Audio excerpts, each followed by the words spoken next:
The rifle's weight felt familiar in Elias Crow's hands, steadier than his heartbeat, colder than the wind cutting across his Montana ridge. He'd pointed this Winchester at wolves, at thieves, at the darkness that came for a man who lived alone too long. But never at lawmen, never at five riders wearing tin stars and carrying papers that made theft legal. Behind him, a woman's ragged breathing, five children too exhausted to cry. Ahead, men who'd come to collect what they claimed was owed. Elias had spent 15 years learning how to be alone. Today, he'd either remember why or learn what he'd been hiding from all along. Thank you for joining this story. If you're watching from anywhere in the world, drop your city in the comments below. I'd love to see how far this tale travels.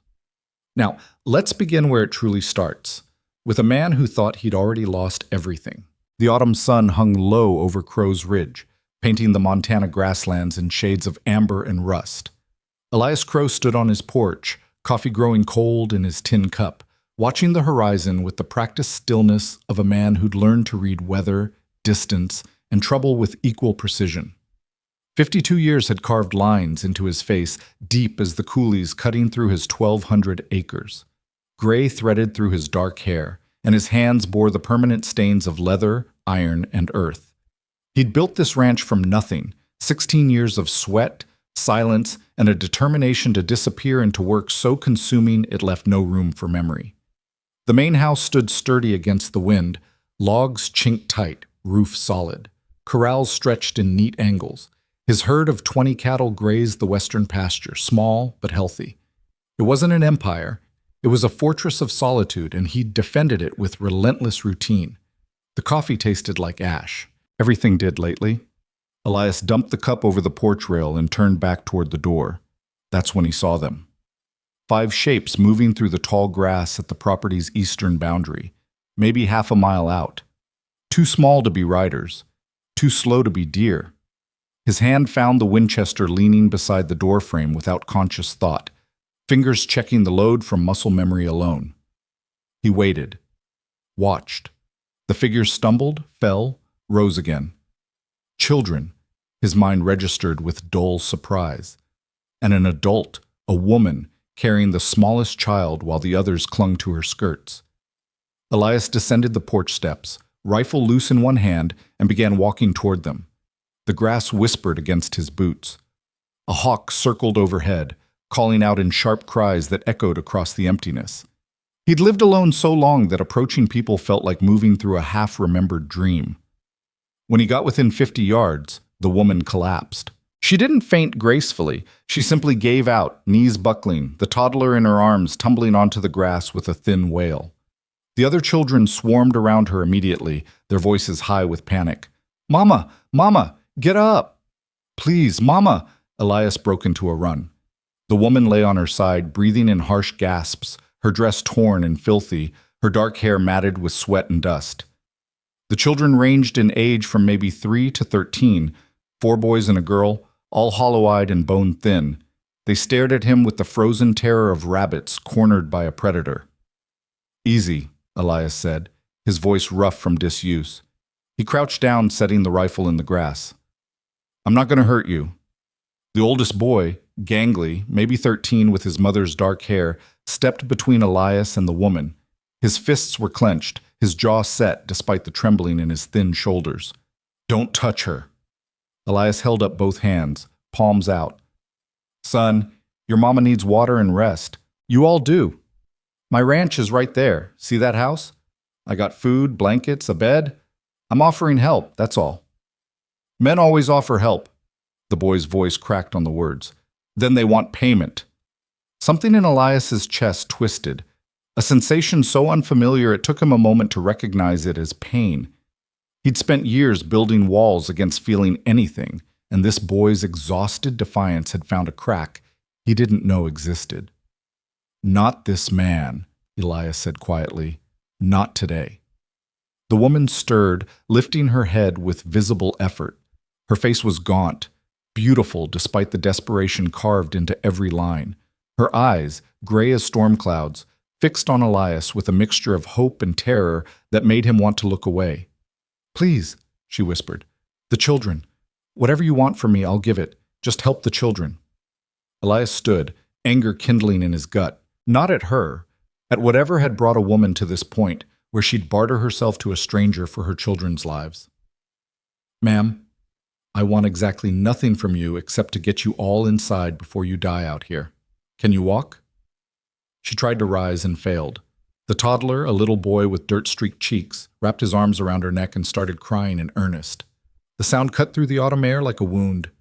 Cal, Elias said to the oldest boy, guessing at a name and landing somewhere close by the flash in the kid's eyes. You look strong enough. Can you help your mama while I carry the little one? Cal hesitated, then nodded once. He moved to his mother's side, sliding an arm around her waist. Elias reached for the toddler, moving slowly, letting the child see his hands coming. The boy flinched but didn't fight when Elias lifted him, his small weight almost nothing, his body radiating heat that spoke of fever. The others, the woman gasped. Don't let them fall behind. They won't.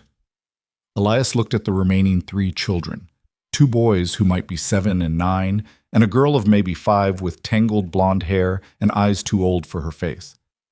Stay close to me. We're going to walk slow so your mama can keep up. Anyone gets tired, you tell me. Understood? They nodded in unison, silent as ghosts. The walk back to the ranch took 20 minutes that stretched like hours. The woman, Hannah, Cal finally called her, could barely put one foot in front of the other. She kept apologizing in a broken whisper, kept asking if they were almost there, kept checking over her shoulder as if expecting pursuit. Elias got them inside and started working with the efficiency of a man who'd spent years caring for injured animals. He laid the toddler on the sofa near the fireplace, sent Cal to the well for fresh water, told the other children to sit at the table. He found blankets, started a fire, put a pot of stew on to heat from yesterday's batch. Hannah collapsed into the chair he offered. Her breathing labored, her hands trembling as she accepted the tin cup of water he pressed into her grasp. Slow, Elias warned. Small sips or you'll be sick. She obeyed, her eyes never leaving her children. The 5-year-old girl had climbed onto the sofa next to her baby brother, stroking his hair with a tenderness that made Elias's throat tight. What are you running from? Elias asked, keeping his voice low. Hannah's hands clenched around the cup. Death. Slavery. I don't know which is worse. Those are strong words. They're true words. She met his gaze, and in her eyes, he saw something he recognized. The look of someone who'd been pushed past breaking and found steel underneath. My husband died 3 months ago. Mining accident in the Copper Hills outside Bannack. The company claimed equipment failure, paid me nothing, and the debts came due all at once. The man who held them, her voice caught. Martin Voss. He owns half of Bannack and wants the other half. He came with a contract he claimed my husband signed, a labor contract. Said the debt would be forgiven if I gave him my children for 7 years of work. Elias felt his jaw tighten. That's illegal. He has the sheriff in his pocket, has judges too. The contract looked real, signatures, seals, everything. My husband was desperate before he died. I don't know if he signed it or if Voss forged it, but it didn't matter. Voss gave me 3 days to comply, or he'd have the law take them by force. She looked at her children, her expression fracturing. I took them and ran. That was 4 days ago. We've been walking ever since. Cal returned with the water bucket, moving with the careful competence of a boy who'd grown up too fast. He set it down and went immediately to his mother's side, his hand on her shoulder. Mama needs rest, he said to Elias, his tone hovering between request and challenge. She'll get it. Elias ladled stew into bowls, passed them to the children. All of you eat first. Then we'll talk about what comes next. They fell on the food like starving wolves, all pretense of manners abandoned. Elias watched them, something unfamiliar stirring in his chest, a feeling he'd buried so deep he'd thought it dead. Protectiveness. Purpose. The sense that maybe, for the first time in 16 years, his solitude had been a mistake instead of a sanctuary. Hannah ate slowly, her gaze distant. When the children had scraped their bowls clean and started nodding where they sat, she stood on shaking legs. Thank you for the meal. We should go now before... Before what? Elias cut her off. Before you collapse again? Before those kids drop from exhaustion? You're not walking anywhere tonight. You don't understand. Voss will send men. He always sends men when people try to run. Let him send them. Elias moved to the window, scanning the darkening horizon. This ranch has one road in, and I can see it from every angle. Nobody's coming here tonight without me knowing. Tomorrow, we'll figure out the rest. Why would you do this? Hannah's voice broke on the question. You don't know us. We're nothing to you. Elias turned back to her, and for the first time in years, he let someone see past the walls he'd built. Maybe that's exactly why, he said quietly, because I spent 16 years being nothing to nobody, and I'm tired of it. He showed them to the small bedroom off the main room, his bedroom, though he didn't tell her that. Hannah protested until she saw the children's faces, the desperate need for rest overriding her pride. Elias carried the toddler to the bed, settled him in the middle, and stepped back as the others climbed in around him, a tangle of exhausted limbs and dirt-stained clothing. I'll take the floor out front, Elias said. If you need anything, Mr. Crow, Hannah's voice stopped him at the door. If Voss's men come, promise me you'll let us go. Don't fight them. Whatever he does to us, it's not worth dying over. Elias looked at her for a long moment, seeing the resignation in her eyes, the way she'd already accepted losing this battle. Get some rest, Mrs. Doyle, he said. We'll talk in the morning. He closed the door and stood in the main room, listening to the settling sounds of the house, the wind outside, the crackle of the fire. His rifle leaned against the wall within arm's reach. His coffee pot sat cold on the stove. Everything looked the same as it had that morning. Everything had changed. Elias pulled a chair to the window and sat down, his gaze fixed on the road cutting through his property. Sleep could wait. For the first time in 16 years, he had something worth staying awake for. The night deepened. Stars emerged, bright and cold. Hours passed in silence, broken only by the occasional murmur from the bedroom. A child's nightmare. Hannah's soothing whisper. Dawn was still an hour away when Elias saw them. 5 riders moving at a steady pace up the ranch road. Even in the pre-dawn darkness, he could make out the glint of metal, badges, rifles, the harsh tools of men who believed law and justice were the same thing. Elias stood, checked his Winchester's load, and stepped onto the porch. The riders pulled up 20 feet from the house, spreading into a loose line. The man in the center, tall, broad-shouldered, with a badge that caught the first gray light of morning, nodded toward the house. Elias Crow? That's right. Sheriff Tom Bridger, Bannock. Got a warrant for the recovery of 5 miners and their mother, Hannah Doyle. We have reason to believe they're on your property. Elias didn't move, his rifle held loose but ready. What's the charge? Violation of a legal labor contract. The children and Mrs. Doyle are property of Martin Voss until the terms of their debt are satisfied. Bridger's voice held a note of apology, as if he regretted the words even as he spoke them. I don't make the law, Crow. I just enforce it. Property, Elias repeated, his voice flat. Children. You hear yourself? I hear you harboring fugitives. Now we can do this easy, or we can do it the other way. Your choice. Behind Elias, the door opened. Cal stepped out, his young face set with determination, his mother's hand gripping his shoulder as she followed. The other children crowded in the doorway, silent witnesses. There they are, one of the deputies said, his tone satisfied. Let's collect them and go. Elias raised the Winchester, not quite pointing it, but the threat clear enough. The deputies' hands moved toward their weapons. I think there's been a misunderstanding, Elias said. See, these folks are guests on my land, and on my land I decide who stays and who goes. Bridger's jaw tightened. Crow, you're making a mistake. Voss has the law on his side. You pull that trigger, you're a dead man, and those children go back anyway. Maybe. Elias felt strangely calm, as if he'd been walking toward this moment his entire life without knowing it. Or maybe you ride back to Bannock and tell Voss he can take his contract and his hired law and go to hell. Tell him if he wants these people, he'll have to come through me. There's 5 of us, another deputy said. You're one man. One man with the high ground, a rifle he knows how to use, and nothing to lose. Elias smiled, a cold expression that held no humor. How many of you want to die today to make Martin Voss richer? The silence stretched. One of the deputies shifted in his saddle, his horse dancing sideways. Bridger stared at Elias, conflict plain on his weathered face. "This isn't over," Bridger finally said. "Voss won't let this go." "I'm counting on it." The sheriff turned his horse, jerking his head at the others. They followed, moving back down the road in a tight group. Elias watched until they disappeared over the ridge, then lowered the rifle, his hands steady despite the adrenaline singing through his veins. Hannah stepped beside him, her face pale. "You just made an enemy of the most powerful man in Montana territory." "Wouldn't be the first time I made an enemy." Elias glanced at her, then at Cal, who was staring at him with something like awe. "Question is, what do we do now?" "We run," Hannah said immediately. "We take the children and disappear before Voss sends more men." "Running's what got you here." Elias shook his head. "You can't outrun a man like that. He's got resources, connections. He'll chase you forever, and eventually you'll get tired and he'll win." "Then what?" Cal asked, his voice shaking.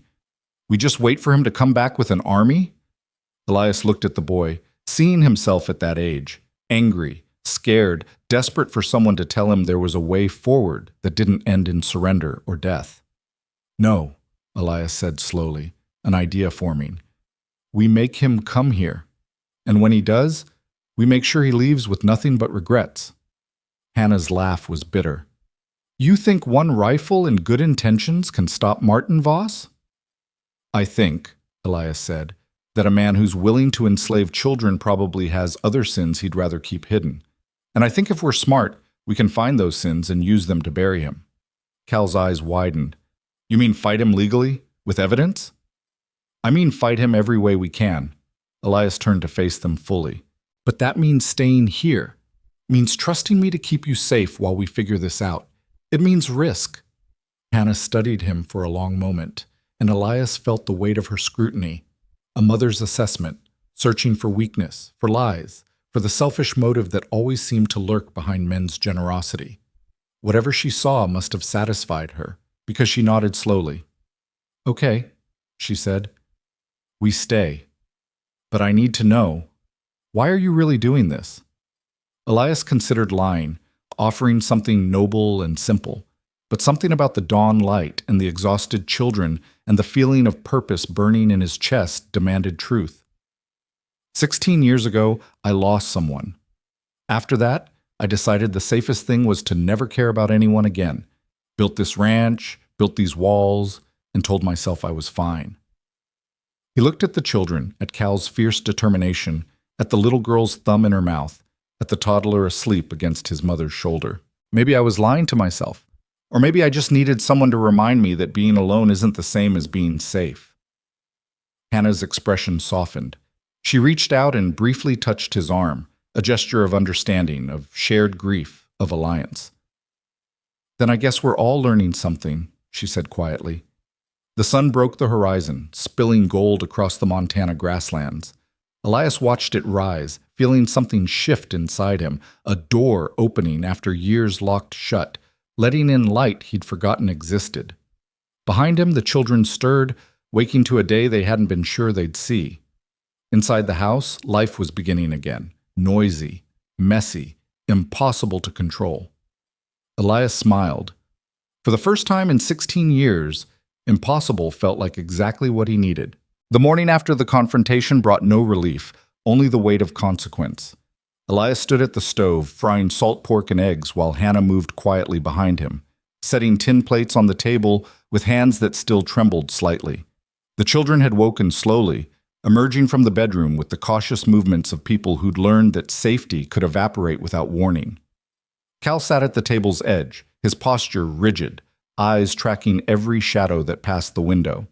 The younger boys, Tommy and James, Elias had learned their names, huddled close together, whispering in voices too low to hear. The little girl, Sarah, had attached herself to her mother's skirts and refused to let go. The toddler, Peter, sat on the floor playing with a length of rope, his fever broken, but his eyes still glassy. "They'll come back," Cal said suddenly, his voice cutting through the domestic quiet. "Voss doesn't let people say no to him." Elias slid eggs onto plates, his movements deliberate. "I'm counting on it." "That's insane." Cal stood abruptly, his chair scraping against the wooden floor. You stood off 5 men with rifles. You think that makes you invincible? Next time he'll send 10, 20. He'll burn this place to the ground with us in it. Cal, Hannah's voice carried quiet authority. Sit down. No.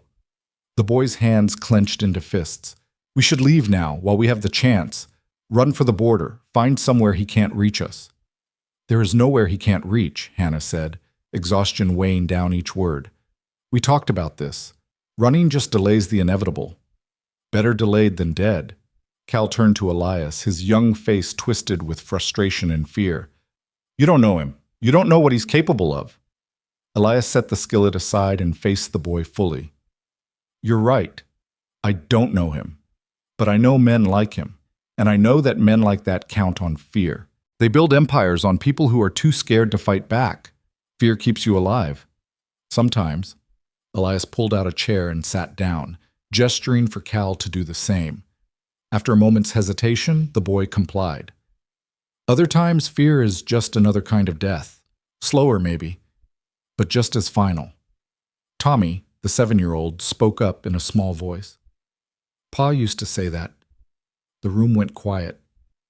Hannah's eyes glistened, her hand moving to touch Tommy's hair. Your father was a brave man. Brave men die, Cal said bitterly. That's what happens when you stand up to people with power.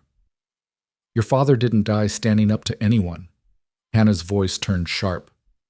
He died in a mine collapse that should never have happened. Equipment that should have been replaced years ago.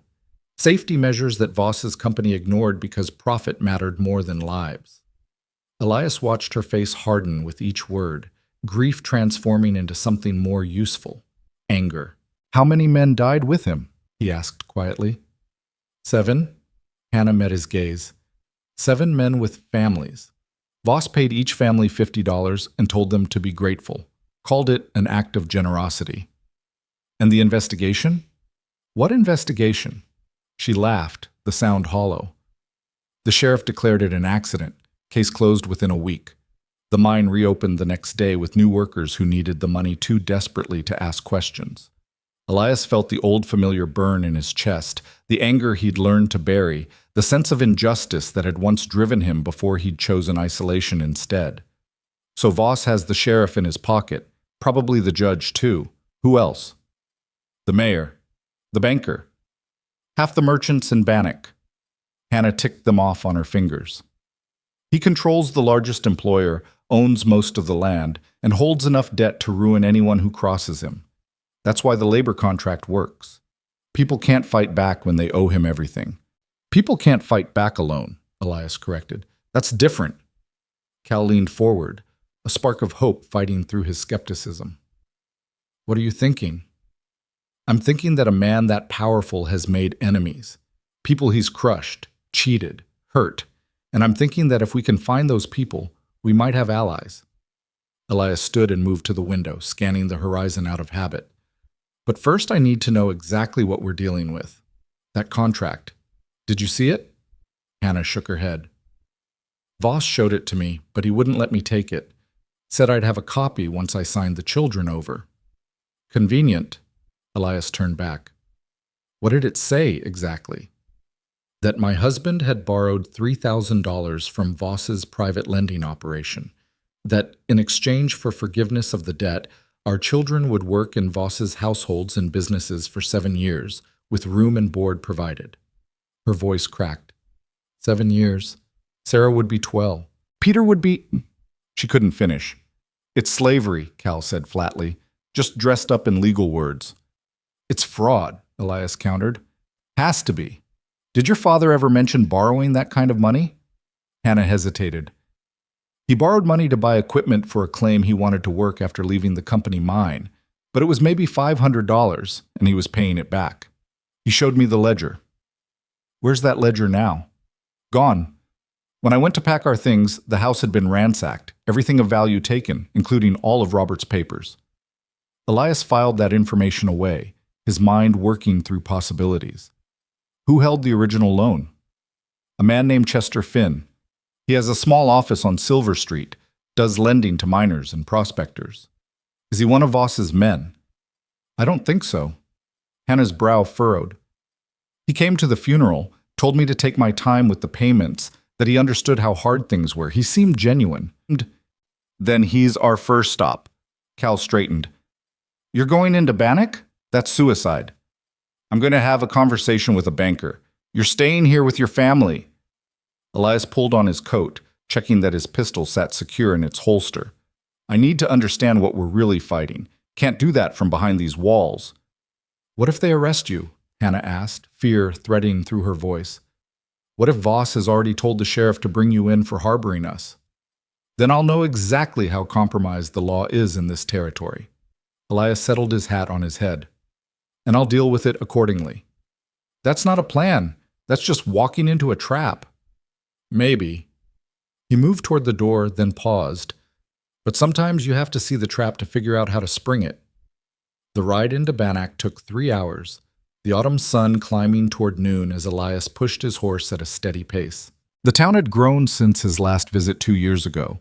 More buildings, more noise, more of the desperate energy that came with mining country. Men crowded the streets, mud-splattered and rough, their faces carrying the hard optimism of those chasing fortune in a landscape that broke more dreams than it fulfilled.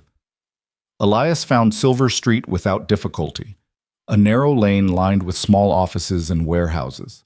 Chester Finn's establishment occupied a modest building between a surveyor's office and a dry goods store. The sign hanging above the door read, Finn Lending, fair terms, fair rates, in hand-painted letters. Elias tied his horse and stepped inside. The office was cramped and surprisingly tidy, with ledgers stacked in neat rows on shelves lining the walls. A desk sat beneath the single window, papers arranged in organized piles. The man behind the desk looked up, his round face breaking into a professional smile that didn't quite reach his eyes. Good afternoon, Chester Finn. How can I help you? Elias Crow. I'm here about a loan you made to Robert Doyle. The smile evaporated. Finn stood slowly, his gaze sharpening. You're the man who's got Hannah and the children. I'm the man who gave them shelter when they needed it, and made an enemy of Martin Voss in the process. Finn moved to the door, locked it, and pulled the shade down over the window. Do you have any idea what kind of danger you're in? I'm starting to get a picture. Elias remained standing, his hand resting casually near his pistol. What I don't understand is how a $500 loan turned into a $3,000 debt with children as collateral. Finn's expression darkened. He returned to his desk, pulled out a ledger, and opened it to a marked page. Robert Doyle borrowed $480 from me 18 months ago. He made regular payments, never missed one. The balance when he died was $212. He turned the ledger around so Elias could see the neat columns of figures. That's what he owed. That's all he owed. Elias studied the numbers, then looked up. So where did Voss get $3,000? Voss creates debt the way other men breathe. Finn sat down heavily. He waits until someone dies or gets desperate. Then he presents contracts, receipts, promissory notes, all fake, but convincing enough to hold up in court if the judge is sympathetic to his interests, which, conveniently, Judge Harlan always is. You're saying the entire debt is fabricated. I'm saying Robert Doyle never borrowed a dime from Martin Voss, but that won't matter if Voss can produce documents that say otherwise. Finn's hands clenched on the desk. And even if Hannah had proof that the debt was false, Voss would find another angle. He's been systematically acquiring families this way for 2 years. The labor contracts are legal under territorial law as long as they're entered into voluntarily. Voluntary. Elias let the word hang in the air. Hard to call it voluntary when the alternative is starvation. The law doesn't care about nuance, Mr. Crow.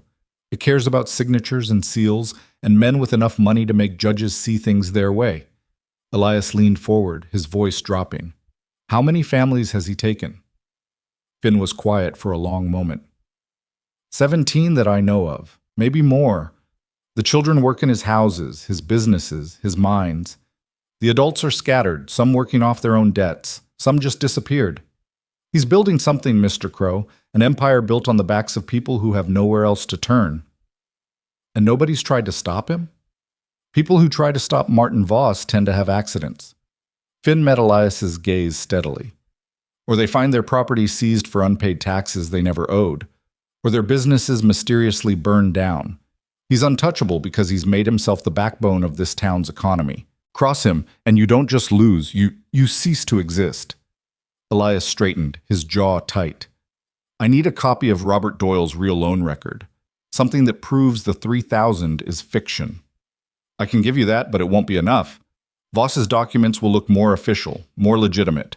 Your word against his, and he's got the weight of the establishment behind him. Then I'll need more than your ledger. Elias thought for a moment. These 17 families, do you know where they are? Can they testify? Some of them are too scared. Others are too broken. Finn pulled out a sheet of paper and began writing names. But there's one. Douglas Merrick. His 2 sons were taken in a labor contract 8 months ago. He's been trying to fight it through the courts ever since, getting nowhere but refusing to give up. He might talk to you. Where can I find him? He's got a claim about 5 miles west of here, up Rattlesnake Creek. Can't miss it. There's a busted wagon wheel marking the trail entrance. Finn handed Elias the list of names. Be careful, Mr. Crow. Voss has eyes everywhere. You asking questions is going to get back to him fast. Good. Elias folded the paper and tucked it inside his coat. Let him know I'm not backing down. Brave words from a man who's already standing on a gallows. But Finn's expression held grudging respect. For what it's worth, I hope you succeed. This town needs someone willing to punch back. Elias left the office and found the nearest saloon, a weathered establishment called the Lucky Strike. Inside, the air hung thick with smoke and the smell of cheap whiskey. He bought a beer and stood at the bar, listening to the conversations around him. 2 men at a corner table were arguing about claim boundaries. A group near the window discussed the latest silver strike with the desperate enthusiasm of men who'd heard too many promises of easy wealth. But it was the conversation behind him that caught Elias's attention. Heard Crow defied the sheriff this morning. Man's got a death wish. Nobody says no to Voss. Maybe Crow don't care. Some men reach a point where dying looks better than living. Elias turned slowly, his gaze settling on the 2 speakers, miners by the look of them, faces weathered and hands scarred. You boys know a lot about what I care about? They both tensed. The older one, gray-haired and missing a front tooth, lifted his chin. Just talking, mister. No offense meant. None taken. Elias moved to their table, his beer in hand. But since you're discussing my business, maybe you can help me understand something. Why does a town full of strong men let one man treat them like property? The younger miner laughed bitterly. Because that one man signs our paychecks. Because he owns the company store where our families buy food. Because he controls the law and the courts and every damn thing that matters. Sounds like a problem that could be solved if enough people decided to solve it. You suggesting a rebellion? The older miner's eyes narrowed. That kind of talk gets you disappeared. I'm suggesting that maybe it's time people stopped accepting that things can't change. Elias took a drink, his gaze steady. I'm suggesting that a man who's built his power on fear and fraud might not be as invincible as everyone thinks. You got proof of fraud?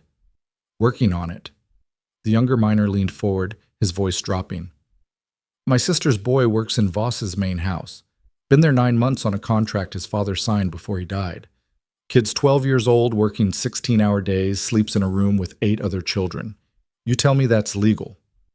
Legal and right aren't always the same thing. Elias set down his beer. You know where Douglas Merrick is? Out on Rattlesnake Creek. Why? Heard he's been fighting Voss, thought I'd talk to him. The older miner shook his head slowly. Merrick's half crazy with grief. Lost his wife last year, lost his boys to Voss's contract this spring. He'll talk your ear off about injustice, but talking don't change nothing. Maybe. Elias stood, leaving coins on the table for his beer. Or maybe he just needs someone willing to listen and do something about it. He left the saloon and mounted his horse, heading west toward Rattlesnake Creek. The afternoon sun angled low, casting long shadows across the grassland. He found the broken wagon wheel Finn had mentioned and followed the narrow trail up into the foothills. Douglas Merrick's claim sat in a small valley, a stream cutting through rocky ground where a man had carved out a living through sheer stubborn determination. The cabin was rough but solid, smoke rising from a stone chimney. Sluice equipment lay scattered near the creek, abandoned mid-use. Elias dismounted and called out, "Douglas Merrick! Name's Elias Crow.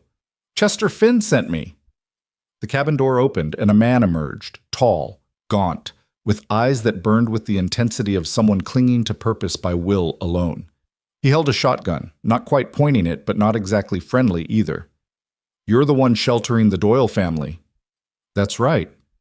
"Then you're either the bravest man in Montana or the dumbest." Merrick lowered the shotgun. "Come inside. No point having this conversation where Voss's scouts can hear it." The cabin's interior was sparse. A table, 2 chairs, a cold fireplace. Photographs lined the mantel. A woman with kind eyes, 2 boys grinning at the camera. A family that had been whole once.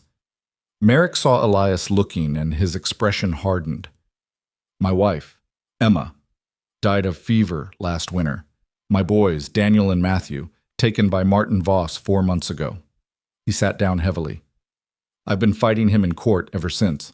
Getting nowhere, but I keep fighting because if I stop, I'll have nothing left but grief, and that'll kill me sure as a bullet." Elias took the other chair.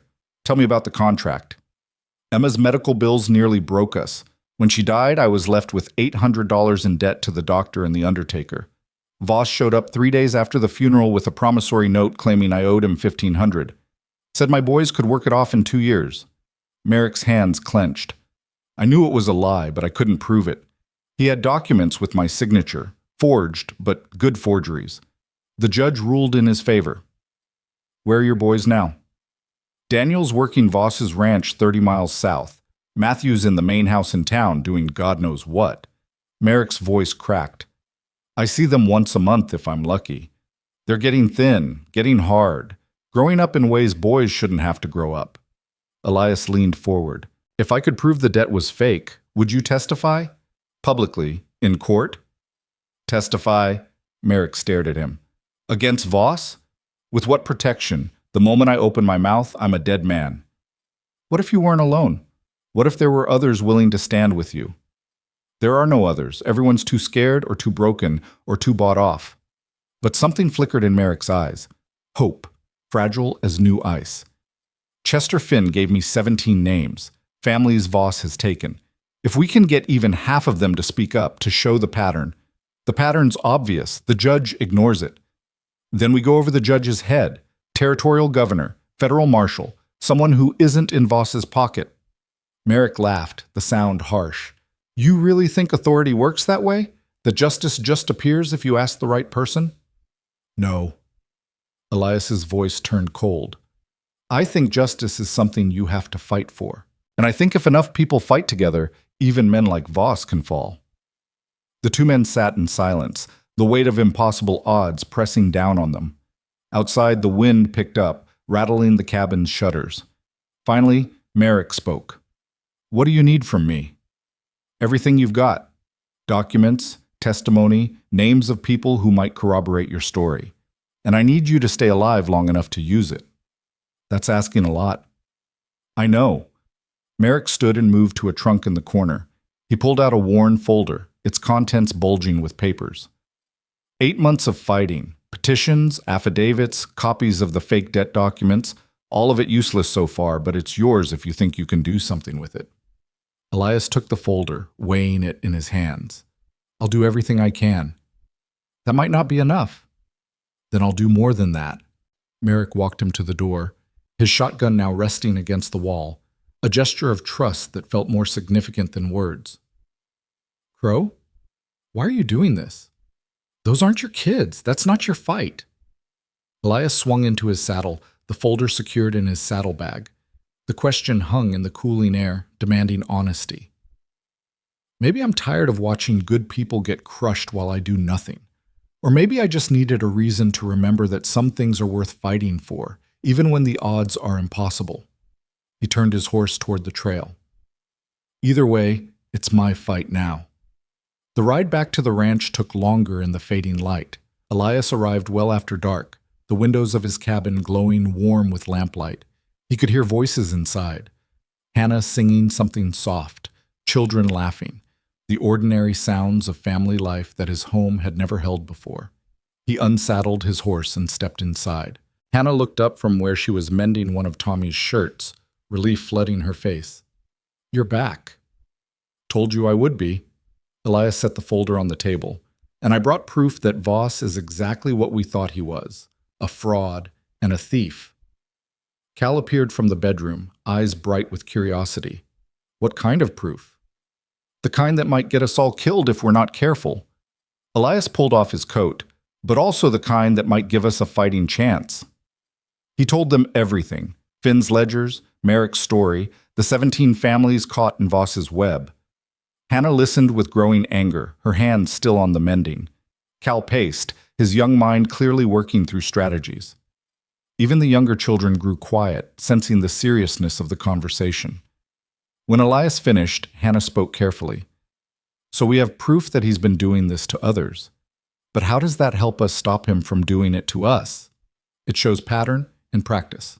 It makes the case that this isn't about legitimate debt. It's about systematic exploitation." Elias spread the papers across the table. "But you're right that it's not enough on its own. We need more. We need someone with authority who isn't corrupted. And we need people willing to stand up publicly, even knowing the risk." "That's asking people to be heroes," Hannah said quietly. "Most people aren't heroes."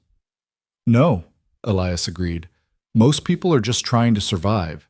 But sometimes surviving means fighting back, and sometimes one person willing to fight gives others the courage to stand with them." He met her gaze across the table, seeing his own determination reflected in her eyes. Whatever came next, danger, violence, possible death, they would face it together. That knowledge settled in his chest like an anchor, grounding him to something larger than his solitary existence had ever allowed. Cal cleared his throat. "So what's the plan?" Elias smiled grimly. "We make Voss's life as difficult as he's made everyone else's. We gather evidence, we find allies, and we force this fight into the open where his corruption can't hide in shadows." He looked at each of them, Hannah, Cal, the younger children watching with wide eyes. "And we do it without getting any of you hurt. That's the only outcome I'll accept." "That's not realistic," Cal said. "Probably not." Elias began organizing the papers. "But we're going to try anyway." Outside, the Montana night deepened, stars emerging in crystalline clarity. Somewhere in Bannack, Martin Voss sat in comfort, confident in his power, unaware that the trap he'd laid had caught a man who'd spent 16 years learning to survive alone, and who'd just discovered something worth surviving for. The war was coming. Elias could feel it in his bones, in the tension that sang through the ranch, in the determination that had replaced fear in Hannah's eyes. Let it come. He was ready. The war Elias had anticipated arrived not with gunfire, but with silence. 3 days passed without incident. No riders on the horizon, no threats delivered, no move from Voss at all.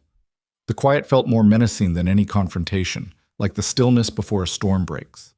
Elias used the time to fortify. He moved supplies into the root cellar, checked ammunition, planned escape routes through the coulees if things turned desperate. Hannah worked alongside him with grim efficiency, organizing the children's few belongings into packs they could carry if they had to run. Cal shadowed Elias everywhere, absorbing lessons in shooting, tracking, survival, transforming from boy to soldier in ways that made Hannah's eyes darken with grief. On the 4th morning, a single rider appeared. Elias watched him come, rifle ready, but the man's posture suggested conversation rather than violence. He was older, maybe 60, with a neat suit and a leather satchel that marked him as professional rather than hired muscle. When he reached hailing distance, he stopped and raised both hands. "Mr. Crow? My name is Theodore Walsh. I'm an attorney. I'd like to speak with you about a legal matter." "Voss send you?" "Mr. Voss is my client, yes, but I'm here to present an offer, not a threat." Elias considered shooting him on principle, then lowered the rifle a fraction. "Say what you came to say." Walsh dismounted carefully and pulled a document from his satchel.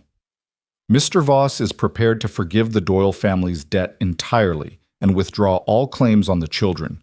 In exchange, he asks only that you sign this agreement promising not to interfere in his business affairs or make public accusations regarding his lending practices. He held out the paper. It's a generous settlement. Everyone walks away whole, except the 17 other families he's enslaved. Walsh's expression didn't change. I represent Mr. Voss's interests in this specific matter. Other contracts are not relevant to this negotiation. They're relevant to me.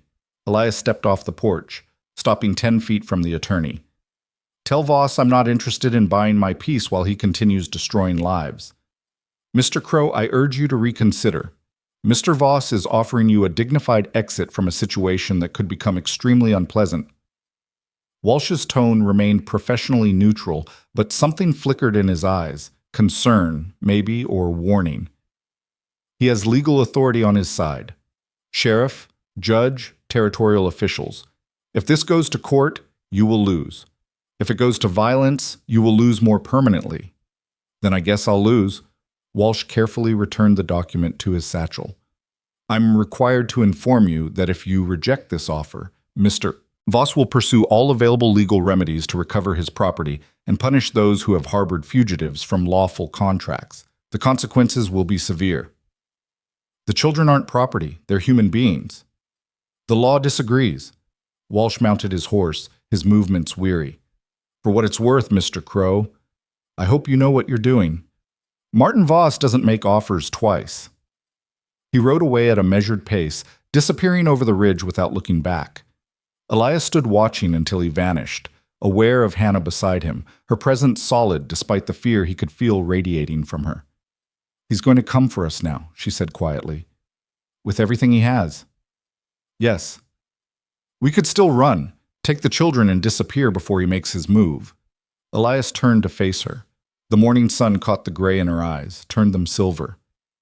Is that what you want? She was quiet for a long moment, her gaze distant. When she spoke, her voice carried steel underneath the exhaustion. I want my children to grow up in a world where men like Voss can't take whatever they want. I want them to learn that running isn't the only option when power comes for you. She looked at him directly. But I also want them alive. So you tell me, is fighting worth dying for? Sometimes, Elias said carefully, surviving means more than just staying breathing. It means keeping the parts of yourself that make life worth living. He gestured toward the house where Cal was teaching Tommy and James to whittle, where Sarah sang to Peter in her high, clear voice. You run now, those kids learn that might makes right, that there's no point standing up because people like Voss always win. Is that the lesson you want to teach them? Hannah's jaw tightened. Don't you dare put this on me. Don't make me choose between principles and their safety. I'm not. Elias kept his voice level. I'm saying we can fight and keep them safe. It's not one or the other. How? How do you fight the law, the courts, the money, all of it? We make him come to us on our ground. We document everything. And we find a way to get the truth to someone who has the authority and the integrity to act on it. You're assuming such a person exists. I have to. Otherwise, there's no point to any of this. Before Hannah could respond, Cal's shout cut through the morning air. Riders, coming fast! Elias grabbed his rifle and ran to the front of the house. 7 men this time, moving at a gallop, kicking up dust. Sheriff Bridger led them, but these weren't the reluctant lawmen from before. These were hardened men with the look of hired guns, the kind who'd do whatever they were paid to do without asking moral questions. Get the children inside, Elias ordered. Bar the door. If shooting starts, get them into the root cellar. Hannah hesitated only a second before obeying, herding the children toward safety. Cal remained, his father's old hunting rifle clutched in white-knuckled hands. I said, inside. No. The boy's voice shook but held firm. You need someone watching your back. There wasn't time to argue. The riders pulled up in a loose semicircle, close enough to talk but spread wide enough that a single shooter couldn't cover them all. Bridger stepped forward, a paper clutched in his hand. Elias Crow, I have a warrant for your arrest on charges of harboring fugitives from legal contracts, interference with lawful recovery of property, and threatening an officer of the law with deadly force. His voice carried the flat tone of a man doing an unpleasant job. You're coming with me. The Doyle family will be remanded to the custody of Martin Voss to fulfill the terms of their contract. That contract is fraudulent, and you know it. What I know doesn't matter. What matters is what the judge signed. Bridger gestured to his men. Now, you can come peaceful, or we can do this hard. But either way, you're leaving this ranch in irons. Elias felt Cal tense beside him. The boy's finger moved toward his trigger, and Elias put a hand on his shoulder, a silent command to wait. And if I refuse, then we take you by force, and anyone who stands with you.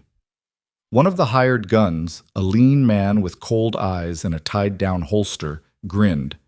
Personally, I'm hoping you refuse. Elias did the math. 7 against 2, one of them a 13-year-old boy with no real experience. If he fought, Cal would die. Hannah and the children would be taken. And he'd accomplish nothing except adding violence to Voss's list of crimes against him. Sometimes fighting meant knowing when to surrender. Cal, Elias said quietly, put down the rifle. No, we can... Put it down. That's an order. The boy's face twisted with anguish, but he obeyed, setting the rifle against the porch rail with shaking hands. Elias did the same with his Winchester, then pulled his pistol from its holster and laid it on the porch floor. I'll go peacefully, he said to Bridger. But the family stays here. They're under my protection and on my land. You got no warrant for them. I got a court order for their return to Martin Voss. Then let Voss come for them himself instead of hiding behind the law. Elias stepped forward, hands visible. You want me, Sheriff? I'm yours. But you leave them alone. Bridger's expression flickered. Respect, maybe, or shame. Can't do that, Crow. I got my orders. Then you're going to have to shoot me, because I'm not letting you take those children. The cold-eyed gunman's hand moved toward his weapon. Bridger shot him a warning look, then turned back to Elias. Don't make this harder than it has to be. Seems to me you're the ones making it hard. Elias held his ground. You want to arrest me? Fine. But you got no legal cause to enter my home or take people who are here as my invited guests. They're fugitives. They're under my roof, and Montana law says a man's home is his castle. You want them, you're going to have to violate property rights to get them. And that's something the territorial governor might have opinions about. It was a thin argument, tissue paper pretending to be armor, but it made Bridger hesitate, and that hesitation was enough to shift the moment's balance. The door behind Elias opened. Hannah emerged, her chin high, her hand steady despite the terror Elias could read in her eyes. She moved to stand beside him, and a heartbeat later Cal joined them. Then, impossibly, the younger children, Tommy and James on one side, Sarah clutching Peter on the other, a family standing together against odds that should have scattered them.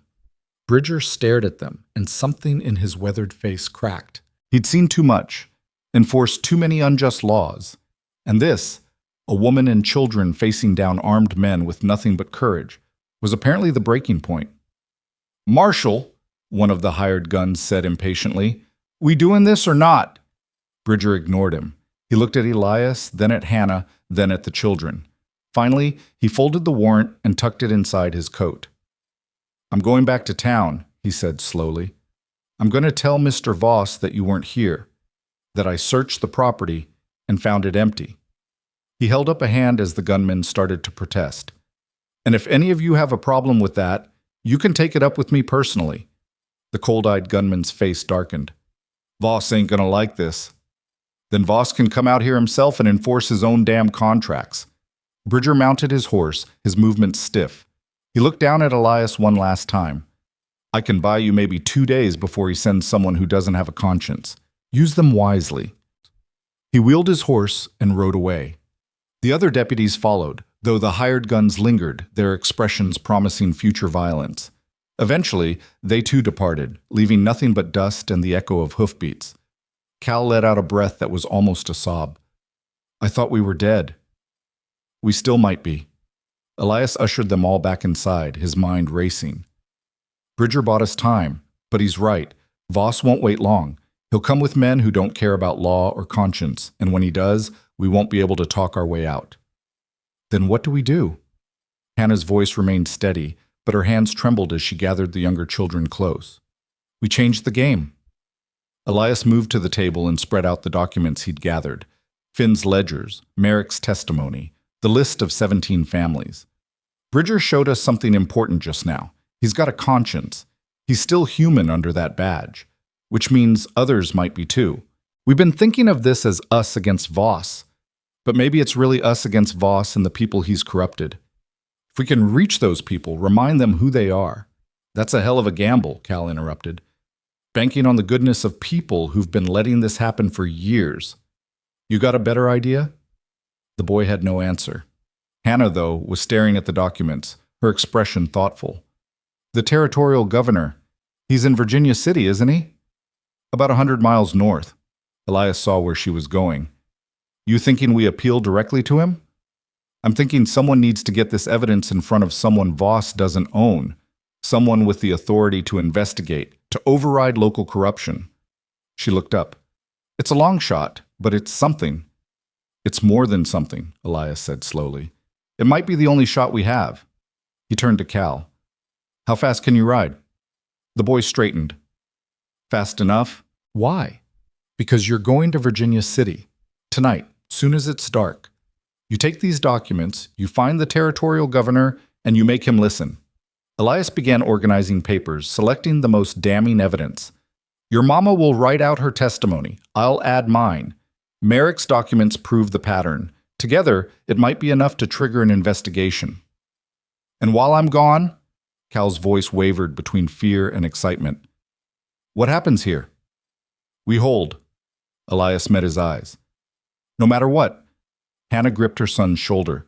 Cal, this is dangerous. If Voss's men catch you, they won't. The boy's jaw set with determination that made him look suddenly older. I can ride through country they don't know. I can move at night. I can do this. He's his father's son, Hannah said quietly, grief and pride warring in her voice. Robert would have done the same thing. They spent the afternoon preparing. Hannah wrote out a detailed account of everything. Robert's death, the fraudulent debt, Voss's threats, the systematic exploitation of vulnerable families. Her handwriting was neat despite her exhaustion, each word chosen with care. Elias added his own testimony, describing the confrontation with the sheriff, Bridger's crisis of conscience, the pattern of corruption that extended from Bannock through the territorial courts. Cal packed light, food, water, the documents sealed in oilcloth against weather. Elias gave him his best horse and detailed directions to Virginia City, including landmarks to navigate by and places to hide if pursuit came. As the sun set, they gathered in the main room one last time. The younger children didn't fully understand what was happening, but they felt the gravity of the moment. Sarah hugged Cal fiercely. Tommy and James tried to look brave. Peter, too young to grasp any of it, simply smiled up at his big brother. Hannah walked Cal to the door, her hands framing his face. You come back to me. Whatever happens, you come back. I will, Mama. I promise. Don't promise. Her voice cracked. Just do it. Elias handed Cal his father's pocket watch, the one item from Robert Doyle that had survived the ransacking. For luck. And for courage, if yours runs thin. The boy clutched it like a talisman, then swung into the saddle. Elias watched him ride into the gathering darkness, becoming first a silhouette, then a shadow, then nothing at all. The night swallowed him whole, and with him went their last, best hope. Hannah stood beside Elias on the porch, her face pale in the moonlight. Did we just send my son to his death? We sent him to fight for his family. There's a difference. Is there? She turned to face him, and he saw tears tracking down her cheeks, the first real crack in her armor since they'd met. I keep losing the people I love. First Robert, now maybe Cal. When does it stop? When do I get to just have a family without having to fight to keep it? Elias wanted to offer comfort, wanted to promise that everything would be fine, but he'd spent too many years alone to believe in easy lies. I don't know, he said honestly. Maybe never. Maybe that's just the price of loving anyone in a world like this. You have to fight for them every single day. He hesitated, then added quietly, but fighting's easier when you're not alone. Hannah looked at him for a long moment, searching his face for something he wasn't sure he possessed. Whatever she found must have been enough, because she leaned against him, just for a second, a gesture of exhaustion and trust that hit him harder than any words could have. "Thank you," she whispered, "for giving us a chance, for caring when you didn't have to." Before Elias could respond, she straightened and went back inside, leaving him alone with the night and the weight of choices that might get them all killed. The next day crawled past like wounded prey. Elias kept watch, rifle always within reach, every shadow a potential threat. Hannah tried to maintain normalcy for the younger children, cooking, teaching, playing simple games that drew laughter despite the tension. But everyone felt it, the sense of time running out, of violence gathering just beyond the horizon. Evening brought the storm they'd been dreading. Elias saw them from his watch position on the low ridge behind the house. A large group, maybe 20 men, moving with military precision toward the ranch. These weren't lawmen or reluctant deputies. These were hired killers, brought in to do what the local law wouldn't. He ran back to the house, his heart pounding. "They're coming. Get the children into the root cellar now." Hannah didn't argue or ask questions. She simply gathered Tommy, James, Sarah, and Peter and hustled them toward the cellar entrance in the floor of the back room. The children went quietly, their eyes wide but trusting. "Mama?" Sarah's small voice carried from the darkness below. "Are the bad men coming?" "Yes, sweetheart, but you're going to be brave for me, aren't you?" "I'll try." Hannah closed the cellar door and covered it with a rug, then turned to Elias with a terrible calm. "What do you need me to do?" "Stay with the children. If things go wrong, there's a tunnel that leads out to the creek bed. Take them and run for Merrick's place. He'll help you get to Virginia City." "What about you?" "I'll buy you time." "That's not a plan. That's suicide." Elias checked his rifle, his movements automatic. Sometimes they're the same thing. Hannah crossed to him and grabbed his arm, forcing him to look at her. "You don't get to die for us. You understand? You don't get to be a martyr while I raise these children alone in a world that still has Martin Voss in it. Then help me figure out how to survive this." They stared at each other, two people who'd found connection in crisis, neither willing to let the other go. Outside, the sound of approaching horses grew louder. Hannah's expression hardened with decision. "The barn. If we can get to it, we can see them coming from all sides. High ground, multiple exits. It's too exposed. So is this house. At least from the barn, we have options." She moved to the weapons rack, pulling down Robert's old rifle and checking the load with practiced hands. "And maybe I'm tired of hiding while you fight alone." There was no time to argue. Elias nodded once, and they moved together, slipping out the back door and across the 30 yards to the barn. They made it just as the first riders crested the ridge, their timing perfect by pure desperate luck. Inside the barn, they climbed to the loft and positioned themselves at the gaps in the walls, their rifles covering different approaches. Below, Elias's cattle shifted nervously, sensing danger. The smell of hay and animal warmth filled the space, incongruously peaceful. The riders surrounded the ranch house in a wide circle. A man dismounted and strode toward the front door. Not Voss himself, Elias noted, but someone who carried himself with authority. He pounded on the door with the butt of his rifle. "Elias Crow, you're harboring property belonging to Martin Voss. Send out the woman and children, and maybe you walk away from this." Silence answered him. The man tried the door, found it barred from inside, and stepped back. He nodded to two of his men, who approached with a battering ram fashioned from a thick log. 3 hits, and the door splintered inward. Men poured into the house, their shouts echoing across the evening air. Elias watched, counting seconds, waiting for the moment when they'd realize their quarry had fled. It came faster than he'd hoped, a shout from inside, "They're not here!" followed by men spilling back outside, looking around in confusion and growing anger. The leader barked orders. "Search the property, the barn, the outbuildings, every damn inch. They can't have gotten far."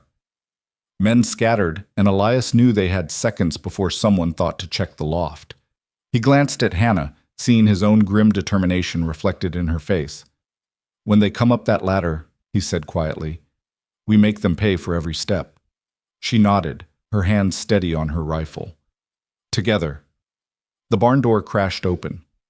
4 men entered, looking around at the nervous cattle, their gazes sweeping the dim interior. One of them spotted the ladder to the loft and pointed. "Up there, check it." The first man started climbing. Elias let him get halfway up, then called out, "That's far enough." The man froze, looking up to see two rifles pointed at his head. His face went pale. "Back down. Slow. Tell your friends that anyone who tries to come up here gets shot." The man descended carefully and rejoined his companions. The four of them stood looking up at the loft, calculating odds. The leader from outside appeared in the doorway. "Crow, that you up there?" "What's left of me?" "You're in a bad position, friend. We got you surrounded, nowhere to run. Make this easy on yourself and come down." "Can't do that. See, I got a real problem with men who work for slavers. We work for the man with the money. Nothing personal." "Everything's personal." Elias kept his rifle trained on the group below. "You boys got families? Children?" One of the men shifted uncomfortably. "What's that got to do with anything?" "Just wondering if you'd be comfortable explaining to them how you made your living, how you hunted down a widow and her kids to sell them into servitude, how that squares with looking at yourself in the mirror." "You're stalling," the leader said. "Hoping the law shows up, maybe?" "Newsflash, we are the law. Judge authorized us as a posse to recover stolen property. Everything we do here is legal." "Legal and right aren't the same thing." "Philosophy's nice, won't stop bullets." The leader raised his voice. "Last chance, Crow. You and the woman come down. We'll leave the children alone. They can stay on the ranch until the courts sort it out. That's more mercy than you got any right to expect." Hannah's voice rang out, clear and strong. "You think we're stupid enough to believe anything you say? The moment we come down, you'll kill us and take the children anyway." "Probably," the leader admitted, "but at least you'd die quick instead of burning to death when we torch this barn." Below, one of the men had already pulled out matches. He started toward the nearest pile of hay, and Elias knew they were out of time and options. He aimed at the man with the matches, his finger tightening on the trigger. A gunshot cracked across the evening air, but not from Elias's rifle. One of the men below spun and fell, clutching his shoulder. The others dove for cover as more shots erupted from outside the barn, the distinctive boom of a shotgun mixing with rifle fire. Shouts of confusion filled the air, men scrambling, looking for the source of the new attack. Elias risked a glance through a gap in the barn wall and saw the impossible. Douglas Merrick, rising from cover near the creek bed, his shotgun spitting fire. And beside him, Chester Finn, wielding a rifle with surprising competence. And others, more men than Elias could count in the chaos, all of them firing on Voss's hired guns from positions around the ranch. The hired guns, caught in a crossfire they hadn't anticipated, broke and ran for their horses. The leader tried to rally them, but a bullet kicked up dirt at his feet and he abandoned the effort, mounting and spurring his horse toward the ridge. Within minutes, the attack dissolved into panicked retreat, leaving 2 wounded men behind. Elias and Hannah descended the ladder carefully, weapons ready, but the fight was over. They emerged from the barn to find Merrick striding toward them, his face grim but alive with purpose. "Figured you could use some help," he said. "How did you—" Elias stopped, his voice failing him. "Word spread. About what you were doing, about standing up to Voss. Some of us decided maybe it was time to stand with you." Merrick gestured to the men emerging from cover, miners, ranchers, even a couple of shopkeepers from Bannock. 17 families, remember? Turns out when you give people hope, they find their courage. Chester Finn approached, reloading his rifle with shaking hands. "That was terrifying. I think I'm going to be sick." "But you came anyway," Hannah said, her voice thick with emotion. "You all came." "Had to." One of the miners, the same one who'd talked to Elias in the saloon, stepped forward. "Can't keep living under a man who treats people like property. You showed us that. Figured it was time to show you that you're not alone in this fight." Elias looked around at the faces surrounding him. Scared faces, determined faces, ordinary people who'd found something extraordinary in themselves. He'd spent 16 years believing that solitude was strength, that needing no one meant being safe from loss. In that moment, standing among people who'd risked everything for a family they barely knew, he understood the profound stupidity of that belief. "Thank you," he said quietly. "All of you." "Don't thank us yet," Merrick warned. "Voss will come back harder now. Tonight was just the opening move. He's got resources, power, and a lot to lose if this rebellion spreads. He'll crush us if he can. Then we'd better make sure he can't. Elias turned toward the house, where the younger children were emerging from the root cellar, their faces full of confused relief. We've got evidence, we've got witnesses, and now we've got each other. That's more than Voss has ever faced before. Maybe it's enough. Hannah moved to her children, gathering them close, her eyes meeting Elias's over their heads. In that look, he saw everything they'd become to each other. Allies, friends, something more that neither of them had words for yet. The sun set behind the western mountains, painting the sky in shades of fire and blood. Tomorrow would bring new dangers, new battles. But tonight, surrounded by people who'd chosen courage over fear, Elias felt something he hadn't experienced in 16 years. He felt hope, and it burned brighter than any fire Voss's men could set. The men who'd stood with Elias that evening didn't leave. They couldn't. Voss's retreat had been tactical, not final, and everyone knew the next attack would come swifter and more brutal.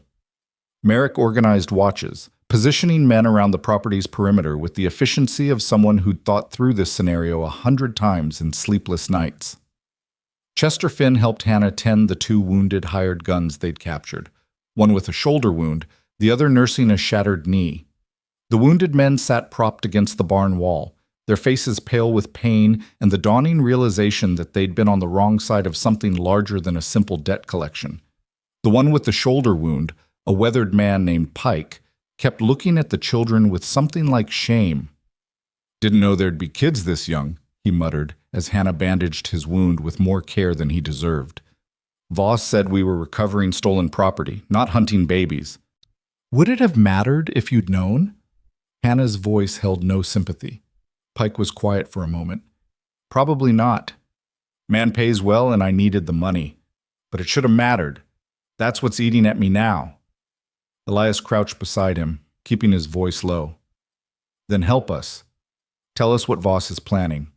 How many men he's got. Where he keeps his records. Anything that might give us an advantage. I tell you that, I'm a dead man. You're a dead man either way. Voss doesn't forgive failure, and you failed tonight. Question is whether you die having done something decent or just die dirty." Pike met his gaze, something shifting behind his eyes. "He's got maybe 30 men he can call on. Most are like me. Hired guns. No loyalty except to the paycheck. But there's a core group, 5 or 6, who've been with him from the start. They're true believers, the kind who'd burn this whole territory down if Voss asked. Those are the ones you need to worry about." "Where does he keep the contracts? The ledgers?" "His main office in Bannack, but he's got copies in a safe at his ranch house, 20 miles south of town. That's where he keeps the real records, the ones that show the pattern, the forgeries, all of it." Pike winced as Hannah tightened the bandage. "You'd need an army to get to those, though. The ranch is fortified, guards on rotation, dogs patrolling at night. Or we'd need someone on the inside." Elias glanced at the other wounded man who'd been listening silently. "You got anything to add?" The man, younger, maybe 25, shook his head quickly. "I'm not testifying against Voss. I'm not signing my own death warrant." "You already did that when you came here tonight." Elias stood, his patience for cowards exhausted. "But suit yourself. Merrick, keep them secured. If Voss wants them back, he can come ask politely." As Elias walked away, Pike called after him. "Crow, there's something else you should know. Voss has been consolidating power for this. He called in favors, paid off everyone who matters. When he comes for you next time, it won't just be guns. It'll be the full weight of territorial authority, warrants, legal seizures, maybe even federal marshals if he can buy their cooperation. He's making sure that when he crushes you, it'll be under the color of law. Let him try." But Elias felt the weight of those words. Fighting hired guns was one thing. Fighting the entire legal apparatus of Montana Territory was something else entirely. Inside the house, Hannah had put the younger children to bed and now sat at the table, her hands wrapped around a cup of coffee that had long since gone cold. The lamplight caught the exhaustion in her face, the lines that grief and fear had carved deep. Elias sat across from her, suddenly aware of how small the space felt with just the two of them, how intimate the silence. Outside, men's voices drifted through the night. Low conversations, the occasional laugh that spoke of nervous energy seeking release. This is my fault, Hannah said quietly. I brought this war to your doorstep. These men risking their lives, the violence, all of it. It's because I ran instead of accepting what Voss wanted. What Voss wanted was to enslave your children. You're not going to sit there and apologize for refusing to let that happen. I know, but... Her voice cracked. People are going to die, Elias. Maybe already have. Because I couldn't find another way.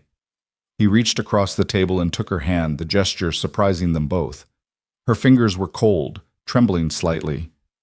You found the only way that mattered. The one where your children stay human beings instead of becoming property. Everything else flows from that. She looked at their joined hands, then up at his face. Why are you doing this? Really? Not the noble reasons you told Bridger or the things you say to make me feel better. The real reason. Elias considered lying, offering something simple and deflecting.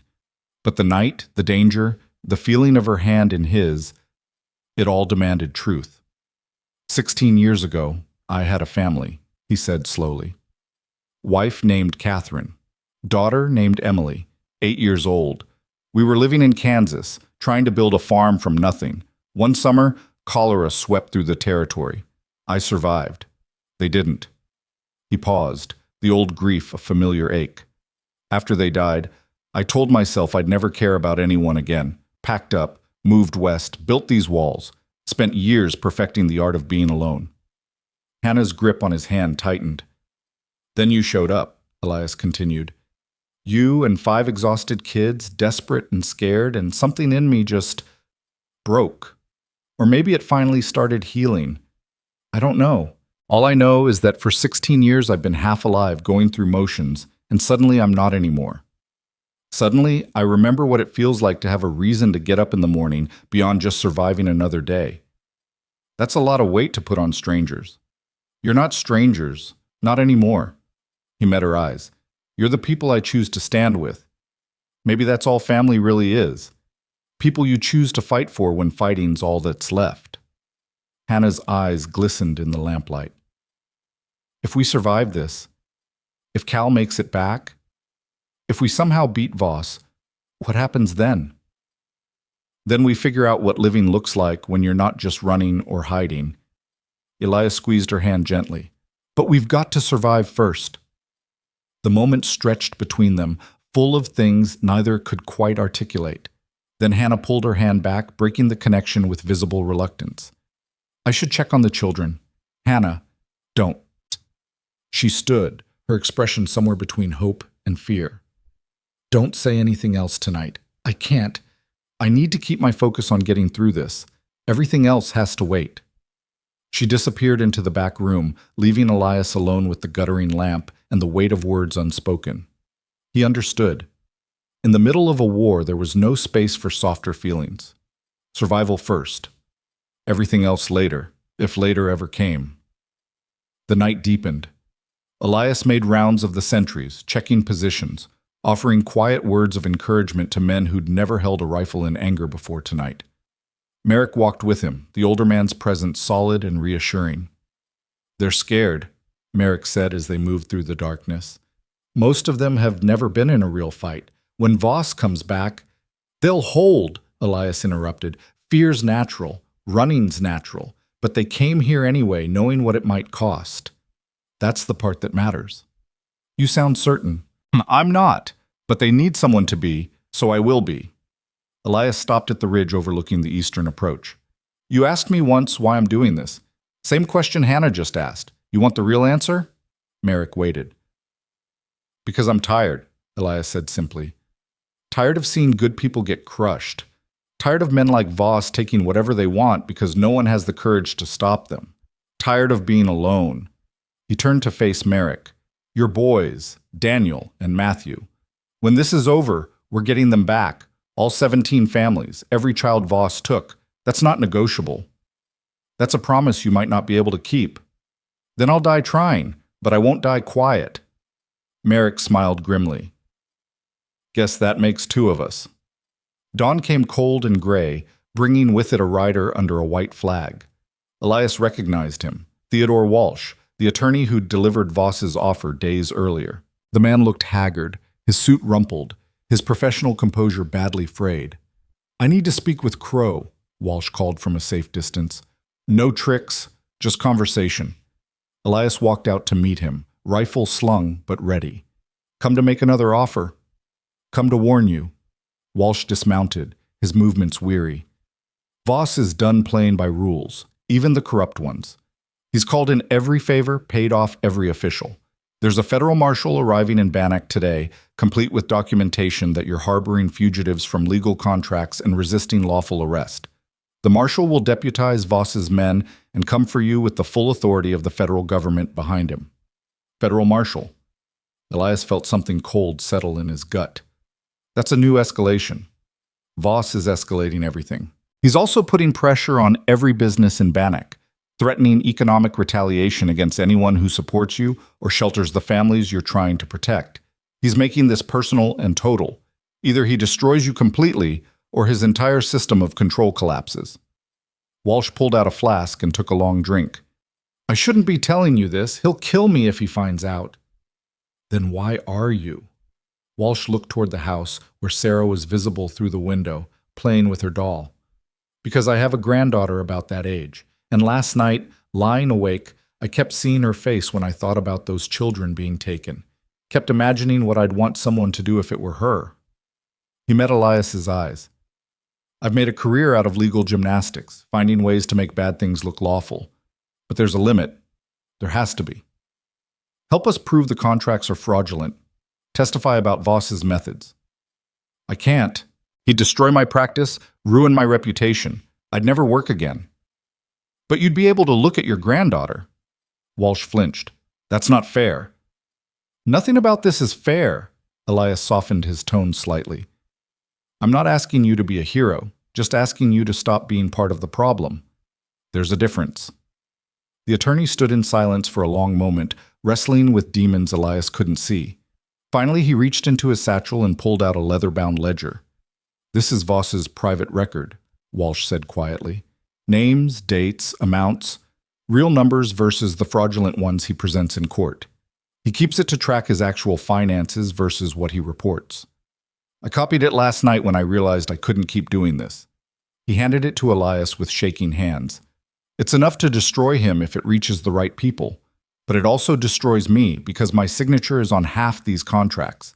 Elias took the ledger, feeling its weight, not just physical, but moral. "Why give it to me?" "Because you're going to lose otherwise. Voss has too much power, too many resources. But with that, maybe you have a chance." Walsh mounted his horse. "The federal marshal's name is Clayton Reed. He's not corrupt, just following orders based on false information. If you can show him proof that the contracts are fraudulent before Voss convinces him otherwise, Reed might listen. He's got a reputation for integrity." "Where can I find him?" "He's staying at the Bannock Hotel. Arrives this afternoon. After that, Voss will get to him, fill his head with lies, and by tomorrow he'll be leading an assault on this ranch that you can't legally resist." Walsh gathered his reins. "You've got maybe 12 hours. Use them well." He rode away, leaving Elias with the ledger and a rapidly narrowing window of opportunity. Hannah appeared beside him, having heard everything from the porch. 12 hours, she said. "That's not enough time." "It has to be." Elias opened the ledger, scanning page after page of careful notation. It was all there. The real debts versus the fabricated ones, the names of judges and officials who'd been paid off, the systematic pattern of exploitation that Walsh had helped engineer. This is everything we need. Question is how to get it to this Marshal Reed before Voss poisons the well. "Someone has to go into Bannock." Hannah's voice was steady. "Someone he'll listen to." "I'll go." "No." She turned to face him. "Voss wants you dead. The moment you show your face in town, you'll be arrested or shot. It has to be someone else." "Who? Merrick? Finn?" "Every man here is either wanted by Voss or too scared to be effective." Hannah straightened, decision settling over her features. "Me. I'll go." "Absolutely not." "Why? Because I'm a woman? Because I'm the one Voss is hunting?" Her eyes flashed. "Those are exactly the reasons why it has to be me. I'm the victim. I can tell Reed my story, show him the evidence, make him see what Voss really is. Coming from me, It'll have weight that it wouldn't have from anyone else. It's too dangerous. Everything's dangerous now. She moved closer, her voice dropping. Elias, we're out of options. Cal's been gone 3 days. Even if he makes it to Virginia City, even if the governor listens, help won't arrive in time. This is our only play. Elias wanted to argue, wanted to find another way. But she was right, and they both knew it. He looked at her, this woman who'd stumbled onto his land dying and desperate, who'd become something he couldn't quite name but knew he couldn't lose. You don't go alone, he said finally. Merrick goes with you, and you take Pike. He can corroborate what's in the ledger, tell Reed about Voss's methods from an insider's perspective. Pike won't do it. He's terrified of Voss. Then we make him more terrified of us. Elias turned toward the barn where the wounded men were held. Sometimes fear's the only motivation that works. An hour later, Hannah sat in a borrowed wagon driven by Merrick with Pike beside her. The wounded man cleaned up, his arm in a sling, his face set with the resignation of someone who'd run out of choices. Elias had been brutally clear, testify against Voss, or explain to the federal marshal why he'd participated in an attack on a family of children. Pike had chosen the marginally less certain death. The younger children clung to Hannah as she prepared to leave, their faces pinched with fear. Sarah wouldn't let go of her mother's skirts until Hannah crouched down and cupped the little girl's face. I'm coming back, sweetheart. I promise. That's what Cal said. Sarah's voice was barely a whisper. What if you don't? Hannah's composure cracked just for a moment. Then she pulled herself together with visible effort. Then you stay here with Elias. He'll take care of you. He'll make sure you're safe. She stood and met Elias's gaze over the children's heads. Everything they hadn't said hung in the air between them, gratitude and trust, and something fiercer that neither had the luxury of examining. Keep them safe, she said. Keep yourself safe, he countered, and come back. I intend to. The wagon rolled away down the ranch road, taking with it Hannah, Merrick, Pike, and the ledger that represented their last chance at justice. Elias watched until they disappeared over the ridge, then turned to find Tommy standing beside him, the 9-year-old's face older than any child's should be. She's going to be okay, right? Tommy asked. Mama's strong. She is, Elias agreed. Strongest person I know. What do we do while she's gone? Elias looked down at the boy, seeing Cal's determination in his young features, seeing Robert Doyle's courage passed down through blood. We get ready. Because when your mama comes back, she's either going to bring help or she's going to bring hell. Either way, we need to be prepared. The hours that followed felt suspended, time stretching thin and taut. Elias organized the remaining men into a true defensive position, barricades at the approaches, firing positions established, ammunition distributed. Chester Finn revealed a surprising talent for tactics, having served in the war years ago, and he helped create overlapping fields of fire that would make any assault costly. The younger Doyle children stayed close to Elias, their fear needing the reassurance of his presence. He found himself telling them stories about his daughter Emily, something he'd never spoken about to anyone, the memories too painful. But these children needed distraction, needed to hear about a girl who'd loved horses and thunderstorms, who'd made her father laugh even when the crops failed and money ran short. Peter, the toddler, fell asleep in Elias's lap while he talked, his small body radiating trust that made Elias's throat tight. Sarah sat on one side, James on the other, listening with the intensity of children trying to understand loss that still felt impossibly distant. Do you miss her? Sarah asked when he finished. Your daughter? Every day. Does it ever stop hurting? Elias considered lying, offering false comfort. But these children deserved honesty. No, but you learn to carry it, and sometimes, if you're lucky, you find new people to care about. It doesn't replace what you lost, but it makes the hurt bearable. Sarah leaned against him, her small hand finding his. I'm glad we found you. I'm glad you found me too, sweetheart. The sun reached its zenith and began its descent toward evening. Still no word from Hannah. Elias found himself checking the road compulsively, his anxiety building with each passing hour. In town, she'd be presenting evidence to Marshal Reed, trying to convince a federal official that one of the territory's most powerful men was a fraud and a slaver. If she succeeded, help would come. If she failed, he couldn't finish that thought. Afternoon bled into evening. The men on watch grew tense, their conversations dropping to whispers. Everyone felt it, the sense of storm gathering, of fate balancing on a knife's edge. Full darkness had fallen when the rider came. Not Hannah, not Merrick. A single man on a lathered horse, riding hard from the direction of Bannack. Elias met him at the property line, rifle ready, but the rider raised both hands in peace. "Message from Douglas Merrick," the man gasped, his horse heaving. "Things have gone wrong. Reed wouldn't see them. Voss got to him first, filled his head with lies. Reed's declaring Mrs. Doyle in violation of federal law. He's coming with a full posse at dawn to arrest everyone here and recover the children." Elias felt the ground shift beneath him. "Where's Hannah now?" "Safe. Merrick got her to a church, claimed sanctuary. The preacher's protecting her for now, but it won't last. Reed's already got warrants drafted." The messenger pulled out a sealed note. "Merrick said to give you this." Elias broke the seal and read by lamplight. Merrick's handwriting was rushed but clear. "Reed won't listen to words.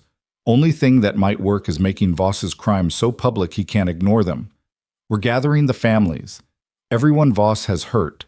Bringing them to Bannack tomorrow. Public testimony in the town square. Force Reed to see the truth with his own eyes. Be ready for anything. This ends one way or another." Elias looked up at the messenger. "Tell Merrick I'll be there. And tell him to keep Hannah safe, whatever it takes." The man nodded and rode back into the darkness. Elias stood alone on his porch, the note clutched in his hand, understanding crystallizing like ice in his chest. Merrick was forcing a confrontation, public, dramatic, impossible to ignore. It was brilliant and suicidal in equal measure. If enough families stood together, if their collective testimony couldn't be dismissed or suppressed, they might break Voss's power. But Voss wouldn't let that happen without a fight. He'd respond with everything he had: guns, money, corrupted authority. Tomorrow, in Bannack's town square, the war would reach its conclusion. One way or another, this ended. Elias gathered his men and explained the situation. Several faces went pale. Finn looked like he might be sick, but no one suggested running. They'd come too far, risked too much. Surrender wasn't an option anymore. "Those of you with families," Elias said quietly, "should consider sitting this out. What happens tomorrow? There's no guarantee anyone walks away." "There's never been a guarantee," one of the miners said. "If we back down now, Voss wins forever. My kids grow up in a world where men like him can take whatever they want. That's not a world worth living in." The others murmured agreement. These ordinary men, shopkeepers and prospectors and ranchers, had found something in themselves that Voss's money couldn't buy and his violence couldn't break. Courage, or stubbornness, or maybe just exhaustion with being afraid. Whatever it was, it burned bright enough to see by. "All right then," Elias said. "We ride at first light. We stand with the families, and we end this." Inside, the Doyle children were already asleep, worn out by fear and uncertainty. Elias checked on them, adjusting blankets, making sure they were warm. Peter stirred as Elias's shadow fell across him, his small voice drowsy. "Where's Mama?" "She'll be back soon, little man. I promise." "Will the bad men come tonight?" "Not tonight. Tonight you're safe." Elias knelt beside the bed. "But tomorrow I need you to be very brave. Can you do that?" Peter nodded seriously, his thumb finding his mouth. Within seconds, he was asleep again, his faith absolute. Elias stood and moved to the window, looking out at the dark Montana landscape. Somewhere out there, Hannah was waiting, protected by thin walls of sanctuary and thinner hope. Somewhere beyond, Cal was riding through the night, carrying pleas to a governor who might already be too late. And here, in this house he'd built as a fortress against caring, 5 children slept under his protection. Children who'd taught him that walls couldn't keep out loneliness, only love. That being alone wasn't the same as being safe. That sometimes the only way to honor the dead was to fight like hell for the living. Dawn would bring judgment. Dawn would bring violence. Dawn would bring Martin Voss and federal authority and the full weight of corrupted power bearing down on people who had nothing but their shared courage and their stubborn refusal to surrender. Elias checked his rifle one more time, his movements automatic. Tomorrow, in Bannack's town square, he'd stand with Hannah and Merrick and 17 families whose names he didn't even know. He'd face impossible odds for the sake of children who weren't his blood but had somehow become his purpose. He'd probably die. They'd probably all die. But they'd die standing up. And maybe, in a territory where power had gone unchallenged for too long, that would be enough to change everything. The night deepened. Stars wheeled overhead, indifferent to human struggle. Elias sat in his chair by the window, rifle across his knees, waiting for the dawn that would decide whether justice was still possible in a world built on greed. Behind him, children dreamed innocent dreams. Outside, men who'd found their courage kept watch. And somewhere in the darkness, Hannah waited. This woman who'd stumbled into his life dying and desperate, who'd reminded him what it meant to live for something beyond mere survival. Tomorrow, he'd fight for her. For the children. For every family Voss had broken. Tomorrow, the silence ended. Dawn broke cold and clear, the kind of morning that promised either renewal or reckoning. Elias had the children dressed and fed before the sun fully cleared the horizon, their small faces solemn with understanding beyond their years.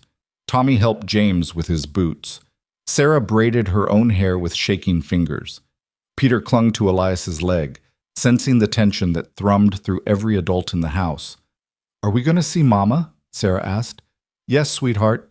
Today, one way or another, we're bringing your mama home." The men assembled in the yard, 13 of them now. Some had slipped away in the night, fear finally overwhelming courage, and Elias couldn't blame them. The ones who remained looked grim but resolute, checking weapons with the careful attention of men who knew they might need them. Chester Finn approached, his round face pale but determined. "I've been thinking about what happens if this goes wrong. If Voss wins, if Reed sides with him, the children need protection. Legal protection." "What are you suggesting?" "Temporary guardianship papers. If something happens to you and Hannah, the children need someone with legal standing to prevent Voss from taking them." Finn pulled out a hastily drafted document. "I've named myself as guardian, with Douglas Merrick as backup. It's not much, but it might buy time for Cal to reach the governor." Elias took the papers, feeling their weight. Finn was planning for their deaths, preparing for the worst with the practical grimness of a man who'd seen too much law twisted into injustice. "Thank you," Elias said quietly. "For everything. You didn't have to stand with us." "Yes, I did." Finn adjusted his spectacles, a nervous gesture. "I've spent 30 years watching this territory eat good people alive while I kept my head down and my ledgers balanced. If I don't stand now, I might as well never have lived at all." They rode out as the sun climbed, a small procession of armed men and frightened children. Elias had considered leaving the young ones at the ranch with guards, but something told him they needed to be present, needed to be seen. Their faces, their innocence, their very existence was the strongest argument against Voss's claim that they were property to be bought and sold. The ride to Bannock took 2 hours. As they approached, Elias saw that the town had transformed overnight. The main street and square were packed with people, not just townspeople, but families from all over the territory. Women holding children, men standing with the rigid posture of those who'd finally found their breaking point. There had to be 100 people or more, all gathered in front of the courthouse where a makeshift platform had been erected. Merrick stood on that platform, his gaunt frame somehow commanding in the morning light. Beside him stood Hannah, her dark hair pulled back, her face set with determination that made Elias's chest tight with relief and fear in equal measure. She was alive. She was here, and she was about to put herself directly in Voss's crosshairs.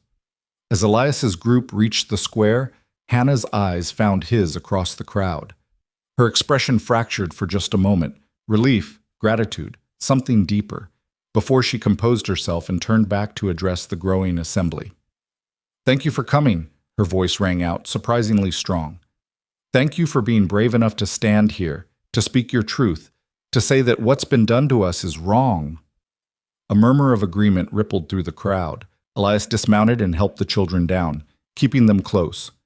He could see Voss's men positioned around the square's edges, maybe 20 of them, heavily armed, watching with the cold calculation of predators waiting for the right moment to strike. And there, on the courthouse steps, stood Martin Voss himself.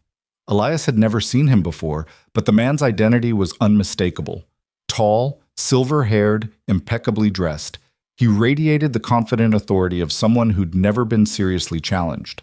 Beside him stood a younger man in a federal marshal's uniform, Clayton Reed, Elias assumed, and Sheriff Bridger, who looked deeply uncomfortable with the situation unfolding before him. Voss stepped forward, his voice carrying across the square with practiced ease. "This is an illegal assembly. These people are in violation of lawful contracts. Marshal Reed, I demand you disperse this gathering and arrest the ringleaders." Reed moved to the platform's edge, his hand resting on his pistol. He was younger than Elias had expected, maybe 35, with honest eyes that suggested Walsh had been right about his integrity. But honest men could still be deceived by convincing lies. "Mrs. Doyle," Reed said, his tone formal, "I have a federal warrant for your arrest on charges of contract violation and theft of property, specifically 5 minors who are legally bound to Mr. Voss's custody. I'm asking you to come peacefully." "Those children are my own," Hannah said, her voice steady despite the rifles pointed in her direction. "My husband never signed any contract with Martin Voss. The debt is a fabrication, created after Robert's death to steal our children into slavery." "You have no proof of that claim." "I have all the proof you need." Hannah pulled out Walsh's ledger, holding it high so everyone could see. "This is Martin Voss's private accounting, showing the real debts versus the fraudulent ones he presents in court.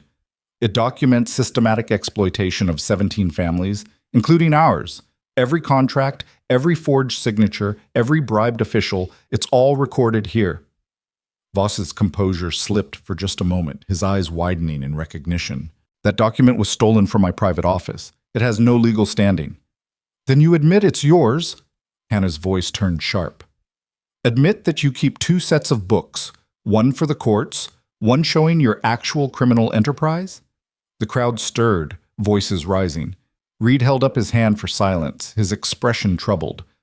"Mrs. Doyle, I'll need to examine that ledger. But even if what you say is true, you're still in violation of existing court orders. The legal remedy is through the courts, not mob action." "The courts are corrupt," Merrick's voice boomed out. "Judge Harlan has been on Voss's payroll for years. We have no legal recourse when the law itself has been bought and paid for." "That's a serious accusation," Reed said slowly. "Do you have evidence?" "We have testimony." Merrick gestured to the crowd. 17 families, all claiming fraud, all showing the same pattern. Family member dies or falls on hard times. Voss appears with fabricated debts. Children disappear into his custody. At what point does pattern become proof, Marshal? Reed was quiet for a moment, clearly wrestling with the situation. He reached for the ledger and Hannah handed it down to him. He opened it, began reading, and with each page his expression darkened. Voss saw his advantage slipping and moved quickly to reclaim it.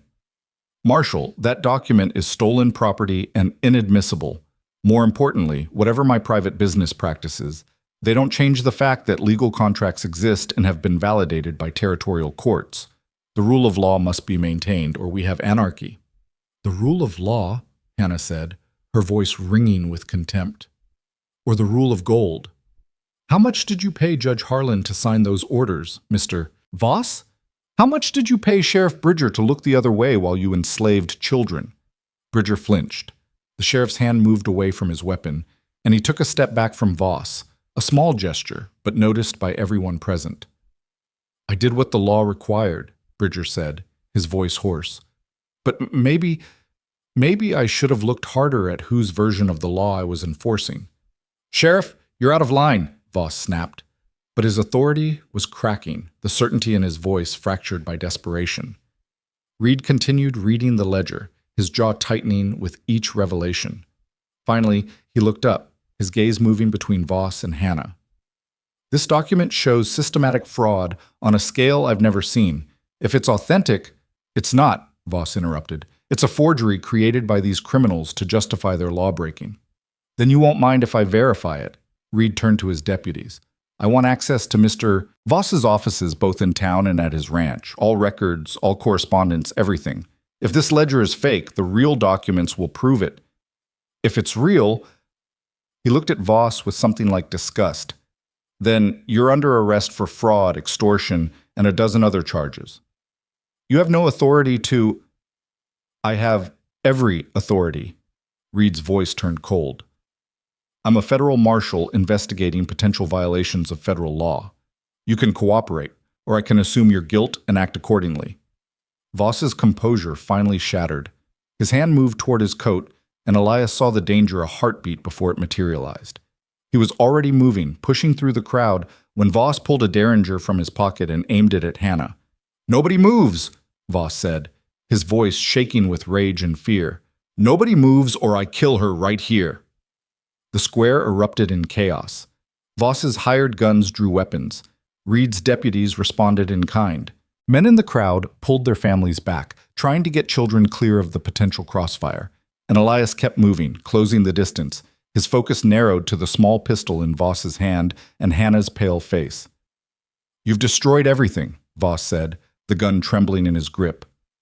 "Years of building, of creating order from chaos, and you've destroyed it with your self-righteous crusade.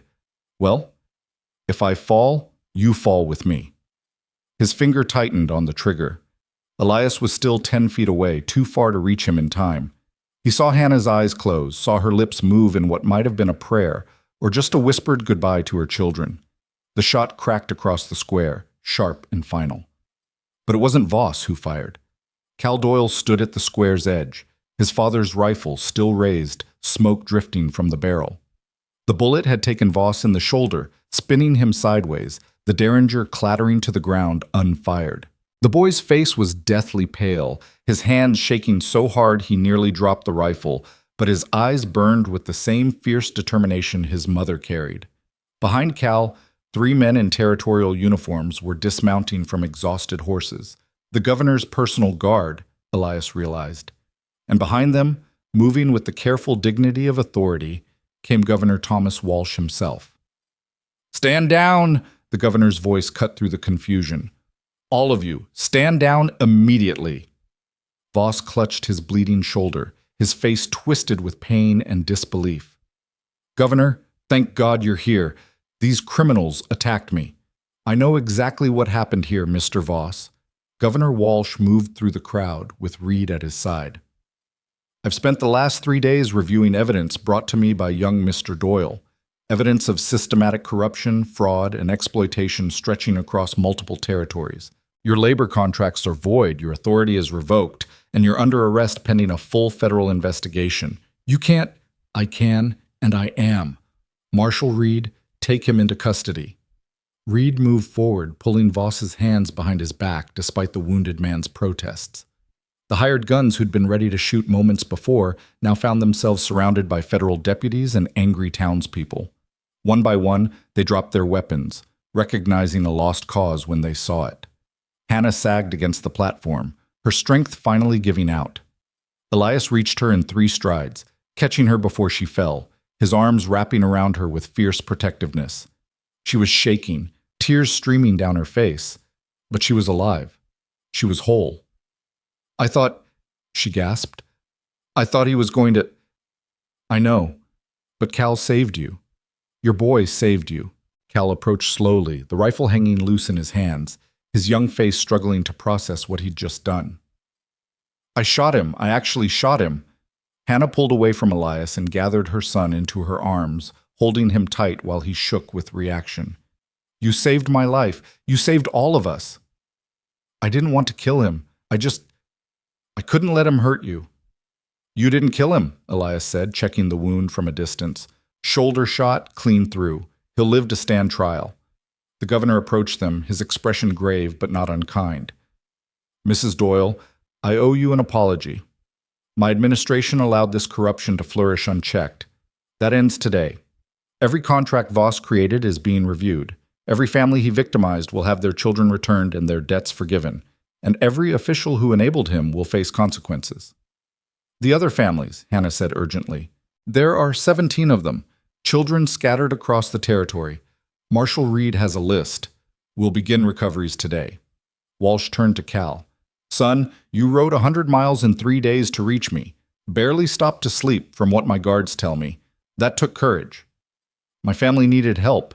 Cal's voice was steadier now. "I couldn't let them down." "You didn't." The governor looked around at the assembled crowd. The families who'd stood together, the men who'd risked everything, the children who'd witnessed power challenged and defeated. Today, this territory takes a step toward justice. It won't fix everything overnight, but it's a start. Over the next hours, the square slowly emptied as families reunited. Children were recovered from Voss's holdings, and the machinery of actual justice began to turn. Elias watched as Douglas Merrick embraced his sons, two thin, exhausted boys who clung to their father with desperate relief. Watched as other families found each other, tears and laughter mixing in the chaotic joy of people who'd been given back what should never have been taken.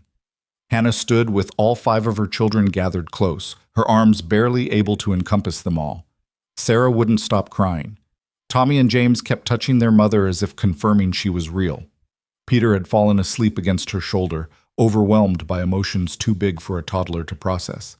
And Cal stood slightly apart, his rifle finally set aside, looking older than his 13 years, but somehow lighter, as if a weight he'd been carrying had finally lifted. Elias started to step away, to give them privacy for their reunion, but Hannah's hand caught his. "Don't," she said quietly. "Don't you dare walk away now. This is your family's moment. You're part of this family." Her eyes held his, fierce and certain. "You have been since the moment you chose to stand with us, instead of turning us away. Don't you understand that?" Elias looked at the children. These kids who'd invaded his solitude, disrupted his careful isolation, and somehow given him back his humanity. Tommy was grinning at him. Sarah had already wrapped herself around his leg. Even Cal was watching him with something like hope. "I don't know how to do this," Elias admitted. "I've been alone so long." "Then it's time you learned."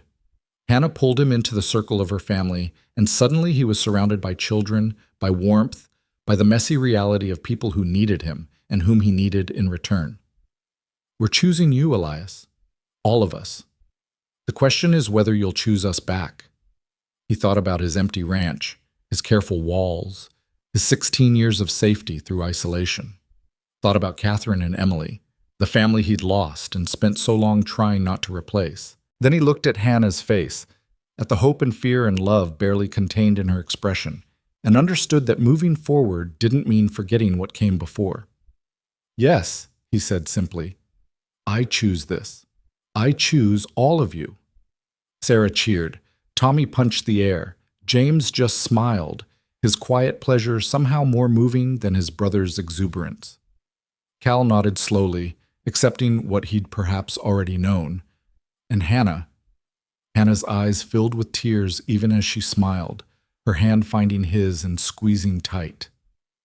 "Then we go home," she said. "Together." The ride back to the ranch felt different than any journey Elias had made before. The children's chatter filled the air, punctuated by laughter and the occasional argument over nothing important. Hannah rode beside him, close enough that their legs brushed occasionally, each contact a reminder of choices made and futures opening. Behind them came Merrick and his sons, Finn, a few others who'd become friends through shared danger. When they crested the ridge overlooking the ranch, Elias saw it with new eyes. Not a fortress against the world, but a foundation to build on. The house that had been too large for one man was exactly right for a family. The land that had felt empty now seemed full of possibility.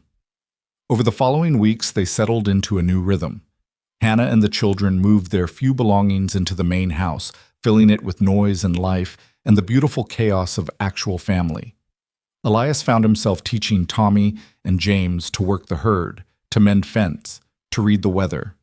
Cal became his right hand, the boy's quick intelligence and newfound confidence making him invaluable. Sarah followed Elias everywhere, chattering about everything and nothing, her small hand often finding his when she needed reassurance. And Peter started calling him Papa one morning at breakfast, the word falling so naturally that no one commented on it except through shared glances and quiet smiles. Hannah managed the household with the same fierce competence she'd shown in crisis, but softened now by safety. She and Elias fell into an easy partnership, their conversations ranging from the practical to the personal, building something neither could quite name but both recognized as essential. One evening, 3 months after Voss's arrest, they sat on the porch watching the sun set. The children were inside, their bedtime routine loud with protests and laughter. The autumn air carried the scent of approaching winter, of wood smoke and pine. Voss's trial starts next week, Hannah said quietly. Governor Walsh sent word. They want me to testify. Will you? Yes, not for revenge. I'm past that. But for justice. For every family he hurt. She looked at him. Will you come with me? Of course. She took his hand, her fingers lacing through his with practiced ease. I never thanked you properly. For taking us in. For fighting for us. For giving us this. You thank me every day just by being here. Elias squeezed her hand gently. For 16 years I thought I'd lost my chance at family. Thought that part of my life was over. You showed me I was wrong. We saved each other then. Yeah, I suppose we did. They sat in comfortable silence, watching the light fade, listening to their children through the open window. Somewhere in the house, Sarah was singing. Cal was reading to his younger brothers. The ordinary sounds of ordinary life, the kind of life Elias had thought was forever beyond his reach. The trial came and went. Voss was convicted on 17 counts of fraud, 12 counts of extortion, and multiple counts of false imprisonment. He'd spend the rest of his life in territorial prison. Judge Harlan was removed from the bench. Sheriff Bridger resigned in disgrace but avoided prosecution by testifying against Voss's network of corruption. Theodore Walsh, the attorney, lost his practice but gained his soul back. He moved to a small town in Idaho and started over, defending miners and small farmers against the predations of larger interests. He visited once, bringing his granddaughter to meet the family that had changed his life. Douglas Merrick rebuilt his claim with his sons beside him. The 17 families scattered but stayed in contact, bound by shared trauma and shared victory. Some prospered, some struggled, but all of them remained free. Children growing up with their parents, debts canceled, futures open. And on Crow's Ridge, life bloomed. Spring came, bringing green to the grasslands and warmth to the air. Elias expanded the herd, built an addition to the house for the growing family, planted crops with the children's help. Hannah transformed the interior into something that felt lived in and loved. Her touches everywhere, curtains in the windows, rugs on the floors, photographs on the mantel. One photograph in particular sat in the place of honor. The whole family, taken by a traveling photographer passing through. Elias stood in the back, his hand on Cal's shoulder. Hannah sat in front, Peter on her lap, the other children arranged around her. Everyone was smiling, even Cal, whose serious expression had finally learned to relax. Looking at that photograph, Elias saw what they'd become. Not a perfect family, but a real one. Not without scars, but healing. Not without challenges, but facing them together. Cal grew into his role as oldest, protective of his siblings, but learning to let others share the burden. Tommy and James became inseparable partners in both work and mischief. Sarah's laughter filled the house, her joy in simple things a daily reminder of resilience. Peter knew no father but Elias, and Elias found himself grateful for that gift, the chance to be present from the beginning, to shape a life with intention and love. And Hannah became the center around which everything else orbited. Her strength, her wisdom, her unwavering belief that tomorrow could be better than today. She and Elias never formally married, the legal complications seeming less important than the daily reality of partnership. But in every way that mattered, they were bound, by choice, by love, by the family they'd built from desperate beginnings. 2 years after that first desperate encounter, Elias stood in the same spot where he'd first seen Hannah collapse in his grassland. The ranch had grown prosperous. The children had grown strong. The isolation he'd once guarded so jealously had been replaced by connection, to family, to community, to purpose larger than mere survival. Hannah joined him, her presence as natural as breathing now. "What are you thinking about?" she asked. "That day you showed up half dead with 5 kids in tow, how I almost turned you away. But you didn't. Best decision I ever made." He pulled her close, her head fitting perfectly against his shoulder. "You saved my life just as much as I saved yours. Then we're even." "No," Elias said, looking out over land that no longer felt empty. "I think I still owe you." She laughed, the sound rich with contentment. "Fine. You can spend the rest of your life making it up to me. Deal. Behind them, the house erupted in noise, Cal shouting about something, James and Tommy arguing, Sarah's voice rising above it all demanding justice, Peter's delighted laughter cutting through everything. The sounds of family, of life, of home. Hannah sighed. I should go see what disaster they've created now. Probably. Or we could stand here another minute and pretend we don't hear it. She smiled, settling more firmly against him. One more minute, then. They stood together as the sun climbed higher, warming the Montana grassland, painting everything in shades of gold and green and endless possibility. Behind them, children called for their parents. Ahead, the future stretched open and uncertain, but no longer frightening. Elias had spent 16 years believing safety meant solitude, that the only way to avoid loss was to never risk love. 5 desperate people had shown him the lie in that, had proven that risk and reward were inseparable, that love demanded courage, that family was worth fighting for even when the odds seemed impossible. He'd stood his ground when every rational voice said to walk away. He'd chosen connection over safety, chosen to fight when surrender would have been easier. And in return, he'd been given something he thought he'd lost forever, a reason to wake up beyond mere survival, people who needed him as much as he needed them, a home that lived in hearts rather than walls. The minute stretched into 2, then 5. Eventually, they'd have to answer the chaos calling from inside. Eventually, there'd be work to do, challenges to face, the ordinary struggles of life to manage. But for now, they stood together on the ridge, 2 people who'd found each other in desperation and built something lasting from that fragile beginning. The last stand had become the first stand. The fortress of solitude had become a foundation for family. And the man who'd been waiting to die alone had discovered something infinitely better, a life worth living, surrounded by people worth living for. Okay, Hannah said finally. Now we really should— Mama, Papa, Sarah's voice carried across the yard. Tommy let the chickens out again. Elias and Hannah looked at each other and started laughing, the sound mixing with the children's chaos, with the wind through the grass, with the endless sky overhead. They walked back to the house hand in hand, ready to face whatever small disaster awaited them, knowing that together they could handle anything.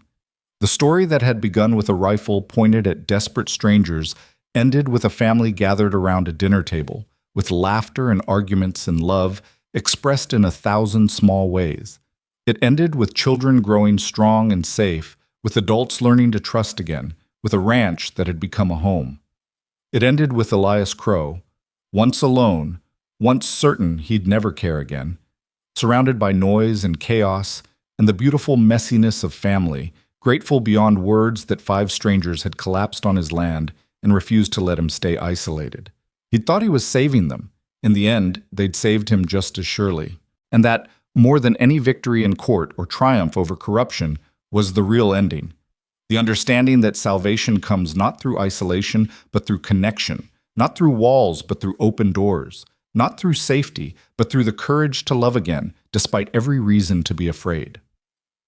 The sun set over Crow's Ridge, painting the sky in colors too beautiful for words, and inside the house, a family sat down to dinner, imperfect, scarred, but whole. Together. Home.